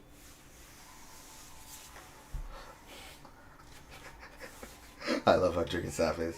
No, we should talk about female gooners and the rose toys that don't even hide anymore. Look, it was just a tweet. It was just a tweet, Saffredet. It was just a tweet. The Twitch team and was the director of strategic partnerships. But in 2020, it came out that he had been accused of sexual misconduct and abuse of power. Launched by the streamer VO, and then later other female streamers who expressed the same situation with the same staff member. Wait, what? You can just get a pass like that? I'm totally messing with you. You're awesome. I've only known you're not messing around with a pass is completely open to you. Oh my god, lol. Oh my god, this is such a Discord kitten moment. Oh my god, XD! It was claimed that he leveraged his role at Twitch, where he would promise things like perks and promotional items in return for sexual favors. Sexual favors he would still conduct even when the other party was saying no. He also shared explicit images to other people without consent and disclosed confidential Twitch information, in which an internal investigation by Twitch was launched, and he was subsequently removed from his role, but he faced no legal repercussions. Obviously, not all Twitch staff are like this. This is a single person. By the time this event was used as a main point, that Twitch staff do get personally involved and do have a bias, when they're supposed to be the complete opposite. But another point that people use that Twitch staff are biased is within the political sphere of Twitch. Yes, over the years, politics on the Twitch platform has grown significantly. It's not hard to find most streamers nowadays sticking their wrinkly, depraved toe into the political pool to give their opinion on the state of politics, in which I promptly click off the stream because it's not bedtime yet, and as I've said before, explaining politics to me is like giving me a lethal dose of NyQuil. But for some people's dismay, politics has been thriving on the Twitch platform for a while now. You have Hassan previously. Was there a politics topic on Twitch? It was made to demonetize content like, for example, Hassan and Asmongold, so that they don't get in trouble with Amazon for running ads on political stuff. That was basically, if you have your ads running on the platform, your ad revenue drops to basically fucking zero, so that they do not popularize and reward people for doing it. Yes, that was FD Signifier doing content with Hassan Piker. He's been doing the rounds ever since he's been creeping closer and closer to his first legitimate million, which he grew by creating a left-wing audience that hates on anybody who's not like him. He's exactly the kind of person that I was talking about the other day when we were talking to Struggler. Actually, no, it's probably not Struggler. No, I think I was talking to Aqua. I know I've talked to Bloody about it, and I've talked maybe off and on a little bit to Struggler about it. But yesterday on Sunday, I was talking to Aqua about it. What was the original reason why they made a category? I'm pretty sure. Correct me if I'm wrong. Destiny, everyone's favorite cockroach king. It's like hot tubs and pools also don't get ads because of sexual content. And gold, where some people are no longer interested in WoW gameplay and just wanted to talk about politics. I mean, WoW kind of was also. I mean, I don't blame them. You also have streamers like... Yeah, I don't know that many political streamers. I'm only here for the gameplay and slop reaction, but especially recently politics has started a fiery war on the platform. Oh shit! And believe me, you cannot escape it. It is everywhere, and has lasted almost a year now. It's basically a blood gold skirmish at this point. You have Hassan versus H3 versus iDubbbz for some reason, versus Asmongold versus Hassan's friends or something, versus Twitch itself. But basically everyone is throwing their shit at everyone, and some people believe Twitch has had a big hand in it, and as a result has led to their own YouTube adpocalypse of sorts. Yeah. But what is this whole drama about? I don't know. No, wrong channel. I'm a political infant at this point. I'm probably gonna load up Rust to learn my 3x3 has been fucking raided after this. But why is Twitch being brought up in this situation? Well, once again, they were accused of being biased towards other streamers based on their political beliefs. And again, their banning system being very inconsistent. People thought that the Twitch staff had a bias towards streamers like Hassan, who on stream said killing one US senator would solve a problem. Cared about Medicare for... Because they do. They showed up in the middle of his chat, and we're watching the debate live. We have that behind-the-scenes Slack posts and text HPM files from engineers that were being told to do things specifically because they were told by moderators to do so that were in the department. And instead of just putting it in as a patch code, they put it in as a specific form request so that they had a log of the fact they were told to do it and that there was no checksum behind themselves. And then, of course, the internal Slack conversations where they were actively hating on people like Asmongold and saying that he deserves to be banned because of his chat room. Fraud or Medicaid fraud, you would kill Rick Scott. Okay? You wouldn't make Rick Scott, former governor of Florida, Rick Scott. And people were outraged he only received a day ban for this. Yeah, People think for what he has done, he should have been banned longer, due to the fact other streamers get banned a lot longer for things others view as less significant as this. Many using VTubers getting banned for like 2 weeks as an example. And some Thank you. people use the fact that the Twitch team and CEO have publicly wished Hassan a personal happy birthday. And it's uncommon for them to do this, so people use this as evidence that they must have a bias towards Hassan himself or certain political beliefs. Birthday to you. What the fuck? Happy birthday to you. The most... It's really annoying that whenever these types of videos come out, they never put those things that people like Dan Saltman find. Either because they had it in the editor, they wanted to ship it out, and then it released. They never do a follow-up and show it exactly for what it is, and break it down from the beginning to the end. Rabid Redditors just clipped this, and they're going to use this permanently to be like, see, I told you, he's got banning powers. I don't think it's like that, but they really like him. I don't give a fuck about Hassan, but like, it's weird. It's cringe, man. Like, it's not even a case example of just like, because you have friends in high places, you have banning power. It's no, you're the golden boy. They want you on the platform, and they want to give you as much money as possible because you are a useful tool to the left wing. And its dynamics, and the power structure, and the relevancy of the voting bloc of the young youth that belong to the progressive left that want to be able to take over the Democrats and bring in people like that of crisis actor. I started thinking of his name, and I started laughing. Well-known crisis actor Daniel Hogg. David Hogg. I'd like to believe. I hope I'm right in that Hassan, it just makes them a lot of money and they have their own bias. That's it. I just hope it's like that. If it turns out, if we ever get any information, I take that back, whatever. Like, I understand, but I like to give the benefit of the doubt that they just really like him, they like his politics, and they just want him to succeed, and they don't want to ban him because, you know, they lose money on that too. Asmongold going as far as to say the team is compromised after things like another streamer, who seemingly has the same political takes Hassan does, never got banned for essentially putting a 30k bounty on Asmon's head, but some do see this as a joke. 30k to anyone who'll make this disappear. If I said that about denims, I'd get banned instantly. And make Eve's breasts bigger. Okay, you have to do both. Twitch's moderation and Twitch's team, I think, is compromised. I think that they're biased, and I think that they don't have any principles at all other than responding to controversies. But Twitch moderation obviously has a problem with consistency, and I think the criticism they receive, Why don't you run a little experiment? I value my sanity on being able to stream a lot more than putting up a long process chat. is completely valid. I think people who break their terms of service should be banned promptly, fairly, and given a duration in accordance with the weight of what they have done. The banning process, all in all, doesn't make any sense. Some streamers get banned for longer when they did something on the same level or even less serious than the other streamer, so of course people are going to think Twitch has a bias, or just an extremely incompetent staff team. Oh boy. I didn't even mention viewbotting. That's another problem of why you can't find any discoverability. Because most people are lazy, they are tricked into believing that people are more popular than they actually are because the majority of them are using view bots to make their numbers high. So that they can pretend that they're getting a lot of views and therefore can bring in more unique, real viewers than the fake viewers that they're botting for on their streams. I didn't even mention that shit. Isn't it funny how those who try to fight for equality end up being the very same thing you're fighting against? No, they never were for equality. They were for you giving them your money. This is where the real grift started from. The last problem I wanted to talk about is viewbuying, and if you don't know what that is, it is basically fake viewers, mainly used to inflate the views on a Twitch stream. YouTube does this too, unfortunately. Many other platforms face the same issue. I think even Kick had a problem with it. All you had to do was open the stream on multiple tabs, and each tab would count as a viewer. But you can pay certain websites to increase your viewership or someone else's, so it makes it look like you have more viewers than you actually do. I will never understand this. People can point it out instantly when someone view bots. Now, viewbuying, like many of the other topics I've talked about in this video, is hard to prove. Probably the only way to get 100% concrete evidence somebody is viewbuying is either if they admit to it, or the provider of the bots shows they were bought and told to target said streams. But there are other things people look at to see if people are viewbuying. Mainly they look at viewer engagement. Mainly if somebody has 50,000 people watching them and the chat is moving like a snail with arthritis, either most of the viewers are like Helen Keller, or they may be under suspicion they are using bots. It is dependent on whether or not it is moving at the speed of whether or not they're paying attention, if it's in slow mode, if it's in sub mode. There are multiple factors, but this is what then leads people to have the attitude of whether or not content creators are valuable and viable because they are, quote, dead chat rooms of dead streamers.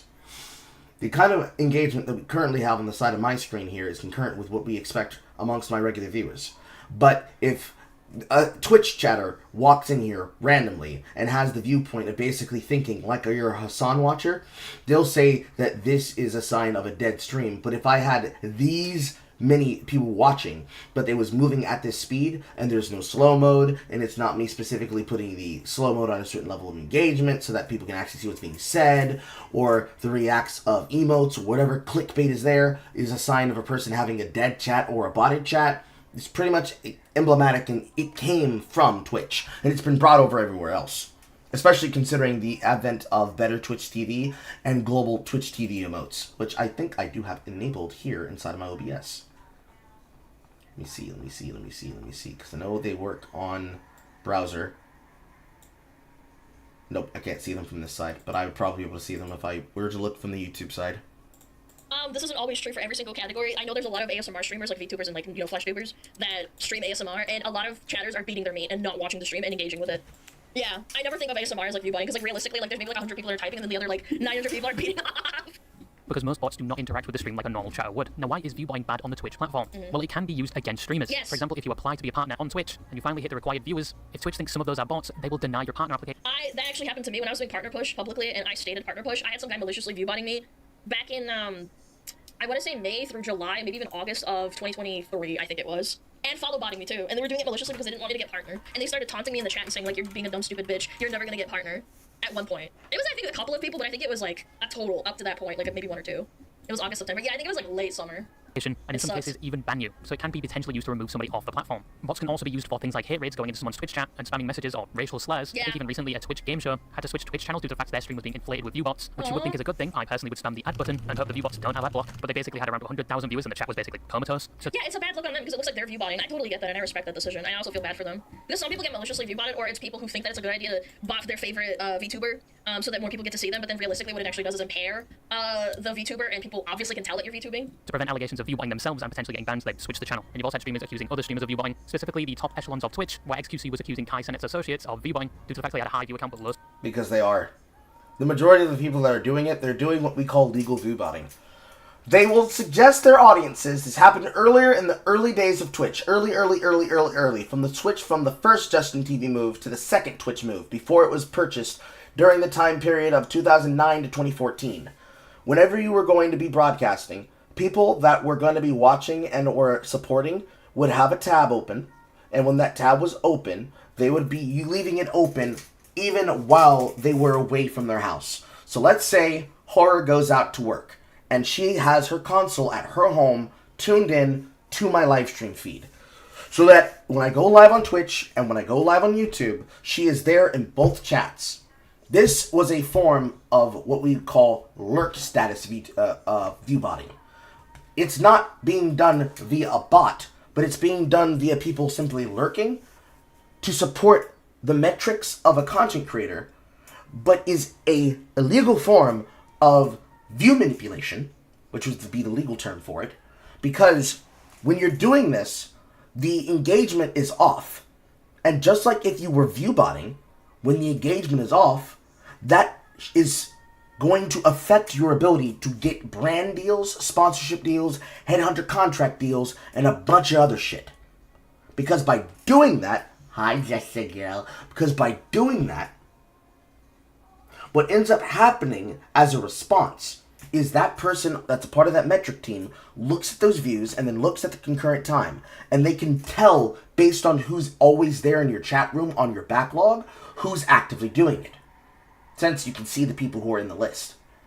This is harder to do now because most streams have multiple bots, but assuming that you can flesh out which ones are bots and which ones are not, and which ones are users that may or may not be paying attention and engaging whatsoever, you have a system that becomes the starting point of where everybody says viewbot starts from. So it starts from lurk status to end viewbotting, which is where they have a website that opens like your stream as a pixel on that site, and by doing that they are able to make it so that, say when you're looking at Texture Life, in the corner there's going to be a stream, or perceptively there is no stream, but there's an M that's the size of a singular pixel that is open, that is broadcasting content. It takes your viewing of the page.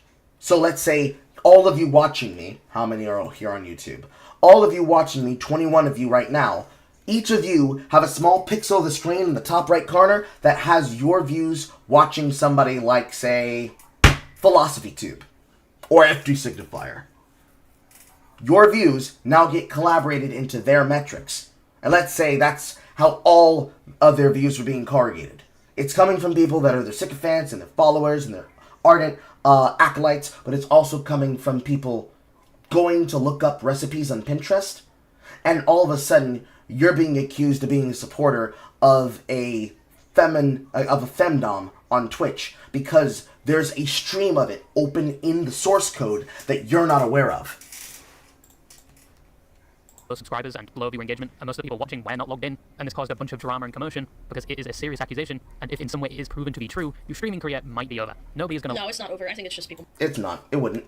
Because it doesn't end. It didn't end for any of the people who were caught doing it. It didn't end for Eyes of Poseidon. It didn't end for Legendary Lee. It didn't end for Pokimane. It didn't end for members of OTK that are guilty of it, including the ones that fell off. It wasn't the case for Hassan Piker. It wasn't the case for Destiny. It wasn't the case for Vosh. It wasn't the case for Shark03 and all of the fucking dirtbag and also ChromeTuber leftists like Kezbaz and others like that. It never ends their career. It's just that they get embarrassed and mocked and then they disappear and they go back to being a 3-figure Andy status. Because at minimum, one figure, 1 to 99, 50 itself is good. But not many of them are actually caring to the point where, you know, they're regularly watching, regularly chatting, regularly interacting, and regularly showing up on a regular basis, unless you're playing the most popular of the most popular. And usually that's going to be whether or not they actually like you. But let's assume we live in a world where people actually support things that they like because they actually like them. 1 to 99. Going from 1 to 9, basically no views. Going from 10 to 99, on your approach to the 3-figure status of 100 plus, some level of relative minority status.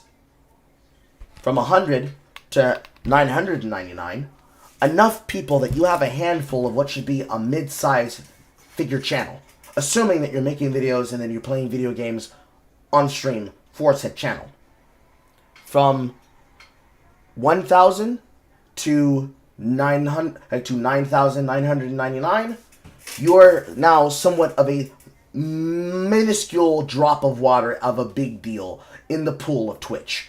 Because you're pulling in consistent enough views that, at minimum, half of 10,000 people choose to watch you as the choice of content they want to consume.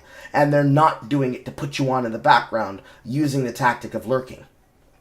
Anything above that, not disgraceable numbers. Technically, 4 figures is not even close to being disgraceable. For some people, you're lucky if you can get mid-figure 3-figure views.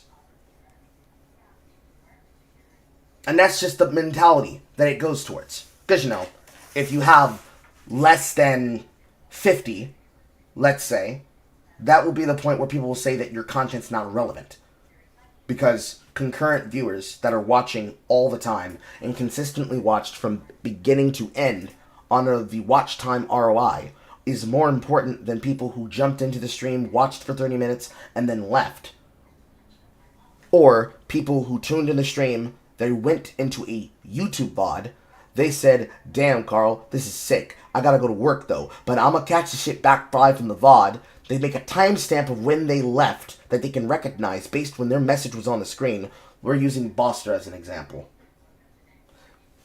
They go to work because they live in a different time zone, or they live on the other side of a time zone in another country. And then they come back. Hi, Boster. How topical! You came back the exact second I was using you for a point! Talk about timing, huh, boys?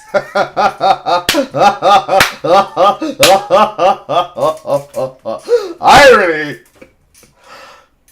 He tells us when he's leaving. He then comes back when it's daytime for him and it's nighttime for us, and then he's yucking it the fuck up with the rest of you.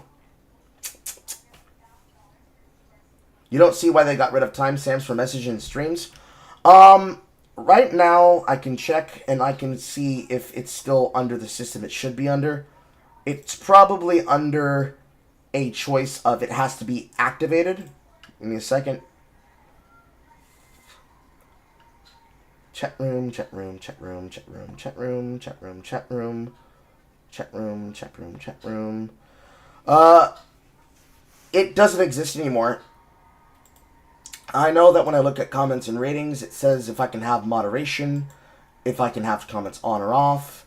It asks me the standard YouTube license, if I want the distribution to be everywhere, if I want to show how many viewers liked the stream, to turn on the likes, the stream language, the tags.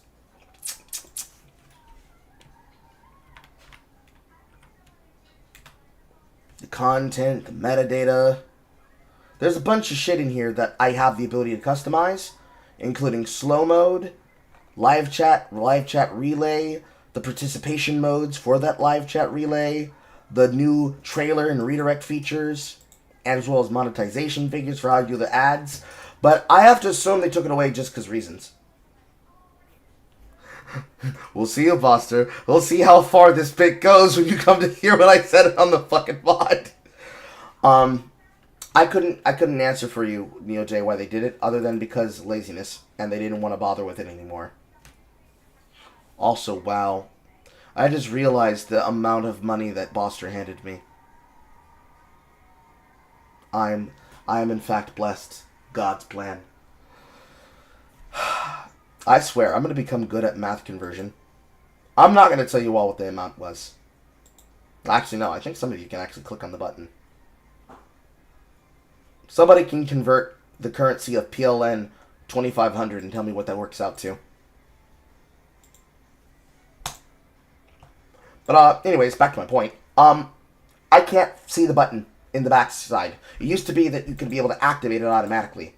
But, there's no such chance to do so now. Oh, no, I found it. I know where it is. In live chat, if you click on the three buttons, it's a choice that you have to activate. But it only works inside of the rundown pop-out version of Twitch and YouTube. So right here, put this on the screen really fast. Right here,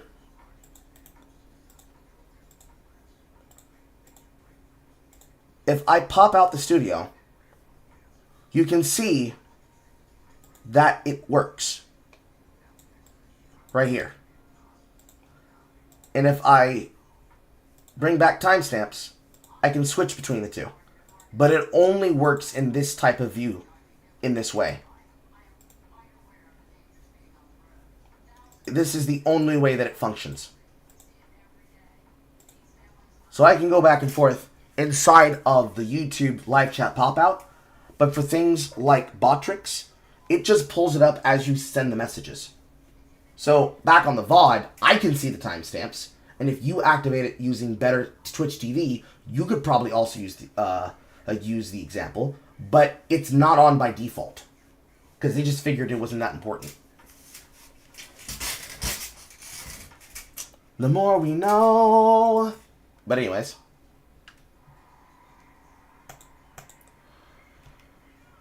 I forgot the thing I was saying. Nope, now I remember. So, if Boster watches and then says, I gotta go to work, I gotta go to bed, I gotta go somewhere else, I gotta somewhere else.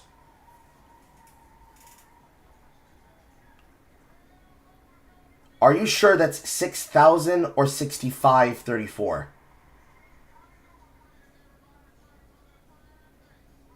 Please tell me you accidentally put a decimal in the wrong place.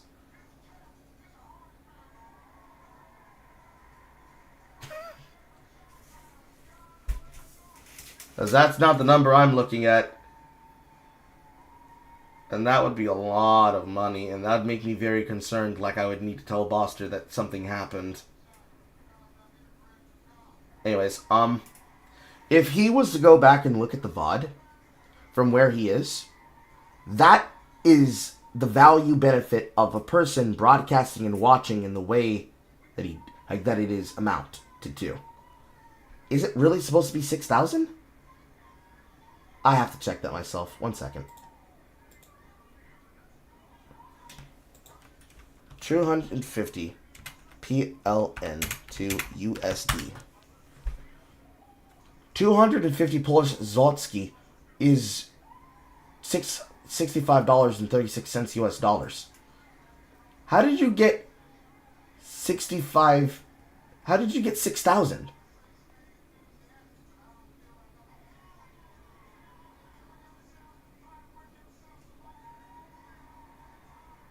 Anyways, I'm getting distracted. I'm sorry. That's autistic of me. Apologies. If he watches the content and his own time sphere based on the way that the VOD allows. No, not 25,000. 250. Maybe I misspoke. Anyways, if he watches the content from a YouTube VOD, it is much different from him watching the live broadcast on Twitch and being there the entire time.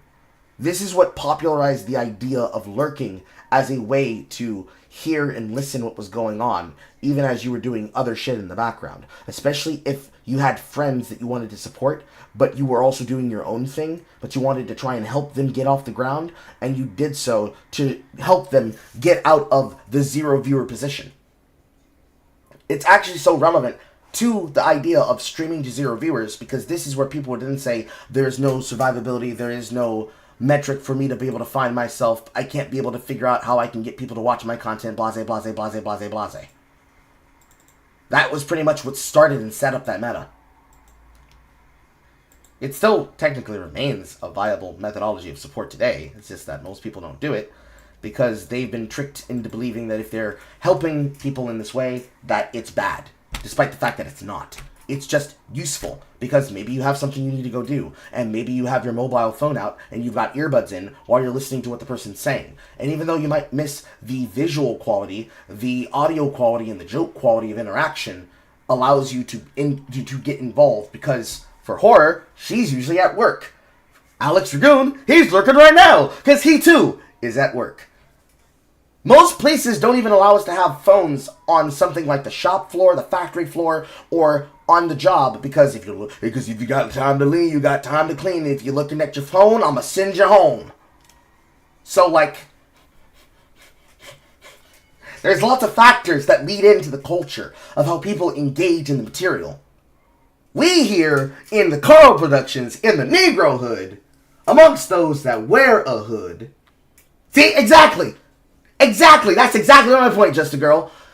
We here of us inside of the Negro Hood have popularized the tactic that we believe is best viable to consume as much Carl and Carl content that is relatable as possible. Because the method in which we are allowed to does not let us do so. Because our active lives prevent us from doing so, or the shit that we get to do so isn't an issue. Because we have day jobs, Carl said, knowing he sits his fat ass at home. We have day jobs. Most of the people that are broadcasting on Twitch are kids or grown adults that have already established themselves, or are Redditors watching from their jobs that they manage themselves, or are self-employed, so they have the free time to do so. And of the ones that are watching frequently and actively, amongst the most active community that could be involved in this way, which is the WL community. That's the marketing genre that belong to people like Gideon, and that belongs to people like Kai Cenat, or technically what belongs to people like XQC or Myth, formerly of TSM. This community is full of people that they're on their phones all the fucking time because they work from a, let's calmly say the word, Negro black restaurant. So, the Black Taco Bell, the Black Pizza Hut, the Black insert brand here. Because they have the time to be on the phone, because they all know each other, they're at work, and they're relaxed, and they are in their center and in their vibe, and just doing their job, and pushing it, and trying to work through their Sigma grind set. And part of the culture that has been instituted in Twitch is the culture of the Sigma grind set. Because it is what it is, what it is, what it is, what it is, what it is, what it is. And then, of course, there's the factor of, inconsistency of scheduling. If I don't schedule myself to go live at a certain time, nobody knows when the content's supposed to happen. So having a schedule helps people to know when you're there. When they notice that you're live, it allows you... Popeyes. It allows them to figure out how to tune in so that they can see, hey, he's live right now talking about that thing you wanted to mention, blah, blah, blah, blah, blah. All these things are part of the philosophy that leads to this outcome that I'm talking about right now. But that's old culture. People don't do this shit anymore.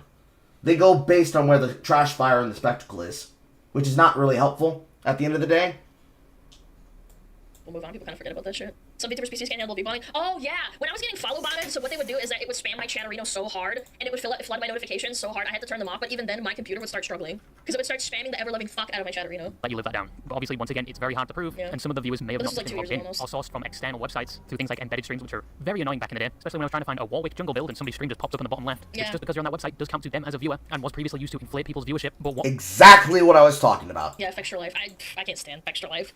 If he was honest about it, I'd be more inclined to be like, okay, well, it is what it is, it's your business model. But he's like, no, it's actually real viewers, no! And Twitch do about this as a platform? Well, they have been legally taking down bot provider websites, which are very easy to find apparently, and not cheap, but they also purge accounts which are suspected to be bots. But it is a problem that is very hard to counter, and it can seriously affect streamers on the platform. It's a very malicious thing to do. So in conclusion, Twitch does have a lot of problems. Some of its content doesn't match the environment Twitch is said to have, and its banning system leaves a lot to be desired. I do think they need to start explaining in detail why they have banned someone, and more detail around the process, especially determining the length of the ban. But at the current time, with somewhat of an arbitrary banning system, it has rightfully led to a lot of criticism, and Twitch does have a viewing problem that can be used to target streamers and inflate numbers for others. But I think Twitch is doing the best they can to counter that problem. I think Twitch is still a good platform. It has changed from its original design, but it still hosts a lot of entertaining. It could always be better, man. People and innovative content. I'm probably going to learn my days as being codeless now, but yeah, that's all I want to say, and bye-bye. That was quick. I thought he was gonna get for another 30 seconds. That was great. Go check him out. Royalties here. He provides us with excellent React Slop chat. You better subscribe right now. I can't subscribe on my Smuggle Out channel because then I get spammed with the same videos over and over, even though I've seen them. But I do subscribe on my civilian account, so that counts. Does this make your military account? Yes, my work military account. I said he didn't touch on VR chat mutes. Bro, I think he did it because it would be even more risk of getting demonetized on YouTube.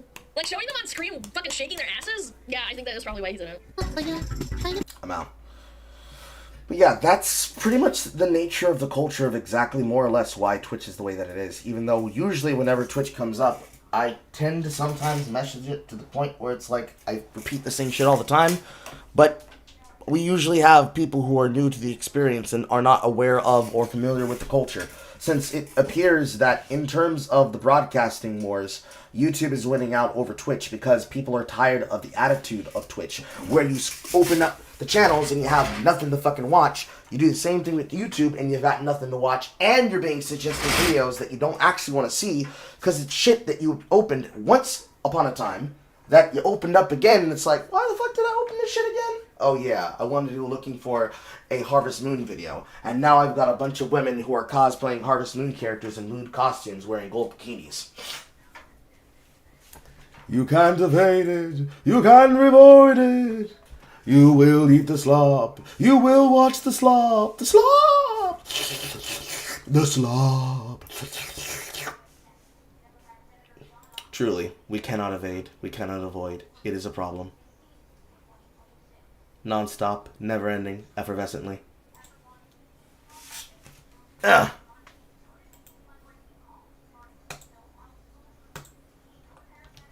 Which, let me see here. It is 6:11. What I'm going to do right now, chat. When did golden bikinis become a trend? Always.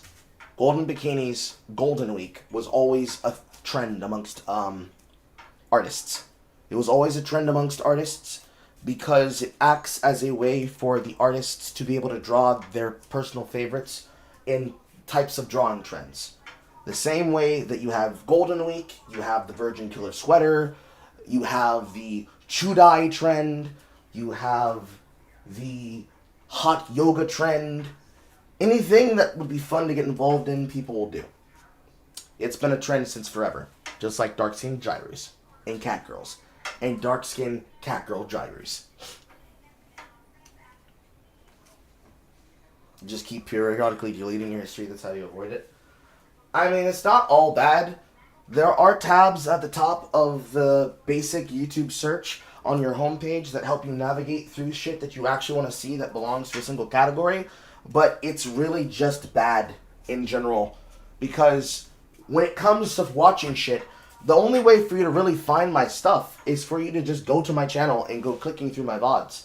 Or, if you're in the server, if you're not a part of the Discord server, going into the Discord server, joining it, and every time the bot pings that I have posted a new piece of content, or inside of polls and announcements where I have announced a new piece of content that I'm premiering on or that I'm featured in, knowing that I'm there doing that thing.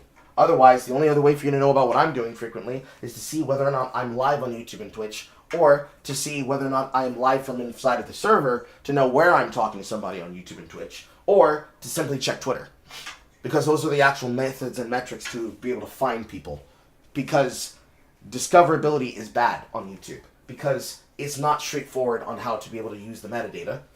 Of the metadata that you're using, it's not very easy to figure out how to get the system to like what you're posting, and how to get it to suggest your content to people who are consuming and watching it, and all the other algorithmically positive things that help you be able to ride the album trend. At least in terms of my content, I know that I'm pretty much stable on that and have been growing and growing since. But we're talking about the size of going from not 1 to 2,000, but from 2,000 to 100,000, and then 100,000 to 1,000,000. The way to make content like that hits that many people and that many audiences, that is a trick of the trade that you have to basically buy trails and courses for. Or have a really popular friend with a really powerful wife that has a lot of people in her corner that are willing to just co-stream with you. And then you end up with situations like OnlyFans. Or you end up with situations like the COVID streaming meta. That's why I do so much content, where I get you guys involved in stuff that I do. It is a way to give time and give back, especially if we're able to plan it out during a time of day that is endurable for everybody, which seems to be the weekends, since again most of us work jobs. But at this point I'm just yapping. Anyways, it is 6:14. I have more topics, but I'll probably cover them tomorrow. I need to break for dinner, and then I will come back, and finally, I'll be able to play more Expedition 33. I have versus chats that are going to be happening, the first of which will probably be Friday, Saturday, like I said. I have organization stuff inside of the server. We've done a little bit of sprucing up, where we've made it easier for you guys to be able to post the things that you'd like to post, and made it easier for me to be able to source that content. Repeating it for the people who probably weren't here Sunday. Do know that the 15th is during this week, and there will be a movie night. We will need to figure out what we're going to do for the logo for the movie night. I did say we need to brainstorm it, but I think I actually need to like sit down and have like a brainstorm stream. We might do that tomorrow. Like early tomorrow. So if you have friends that are artists or you're an artist, here's your chance to become a part of the Negrohood culture. Right, now, let me go serve dinner and come back. I should be able to do it in under like 5 to 10 minutes. Stay tuned and don't bust that nut yet. There'll be more Carl coming right after this. See you in a few, guys. And yeah, before I take my finger off the end broadcast button, I personally do not like Twitch for what it exists as right now, because Twitch is dog shit when it comes to culture. And if there's one thing that would drive me mad, it is people being dog shit with their culture, because it's not helpful if you spend all this time trying to basically find ways to entertain yourself and not be bored. And the one thing that you're supposed to do with Twitch, which is find that type of audience and community and content that you want to be a part of, basically puts a barrier and a wall in front of you. And that's what Twitch does. You got a bunch of people who are walled off to themselves that don't interact with anybody, and the dumbest thing they could have thought to do recently was to try and add a knock button to be like, hey bro, you want to collaborate? And it's like, no, I don't know you. No, zero-figure Andy person, who I'm pretty sure I have never seen before. It's not because I don't like you, it's because I don't know who you are. And then for every other person who would do that just because they do know who you are, it's like, hey bro, remember us? We're the people who tried to ruin your content. No, I do not want to collab with that. Why not? It'd be really funny though. No, you don't need my advice. You need to go to therapy and or get your asses beat, depending on how annoying they are. Because unfortunately, instead of being a place where that promotes camaraderie and promotes people attempting to work together, it actually ends up being used as a cheat resource, where a person would rather cheat during an event as simple as chess or as extravagant as a tournament for a big ass Twitch shooter or a MOBA, or stalking you in a real world time frame on something like Old School RuneScape, or even something like stalking your behavior live on camera, to get at you and try to have harassment at your detriment. It ends up not being fun. It ends up making it a chore to do the job. And as long as that attitude exists for Twitch, I lean a lot more on the YouTube audience than I do the Twitch audience. That doesn't mean I hate my Twitch audience, and it doesn't mean that I hate the people who prefer using Twitch over YouTube or vice versa. It's just the attitude of the general modern day internet. Because the internet basically is multiple different walled off sections of the internet that don't interact with each other, except when people steal from those corners of the internet. Anyways, now, 5 to 10 minutes. I'll be back soon. Mwah, mwah, hug and kisses.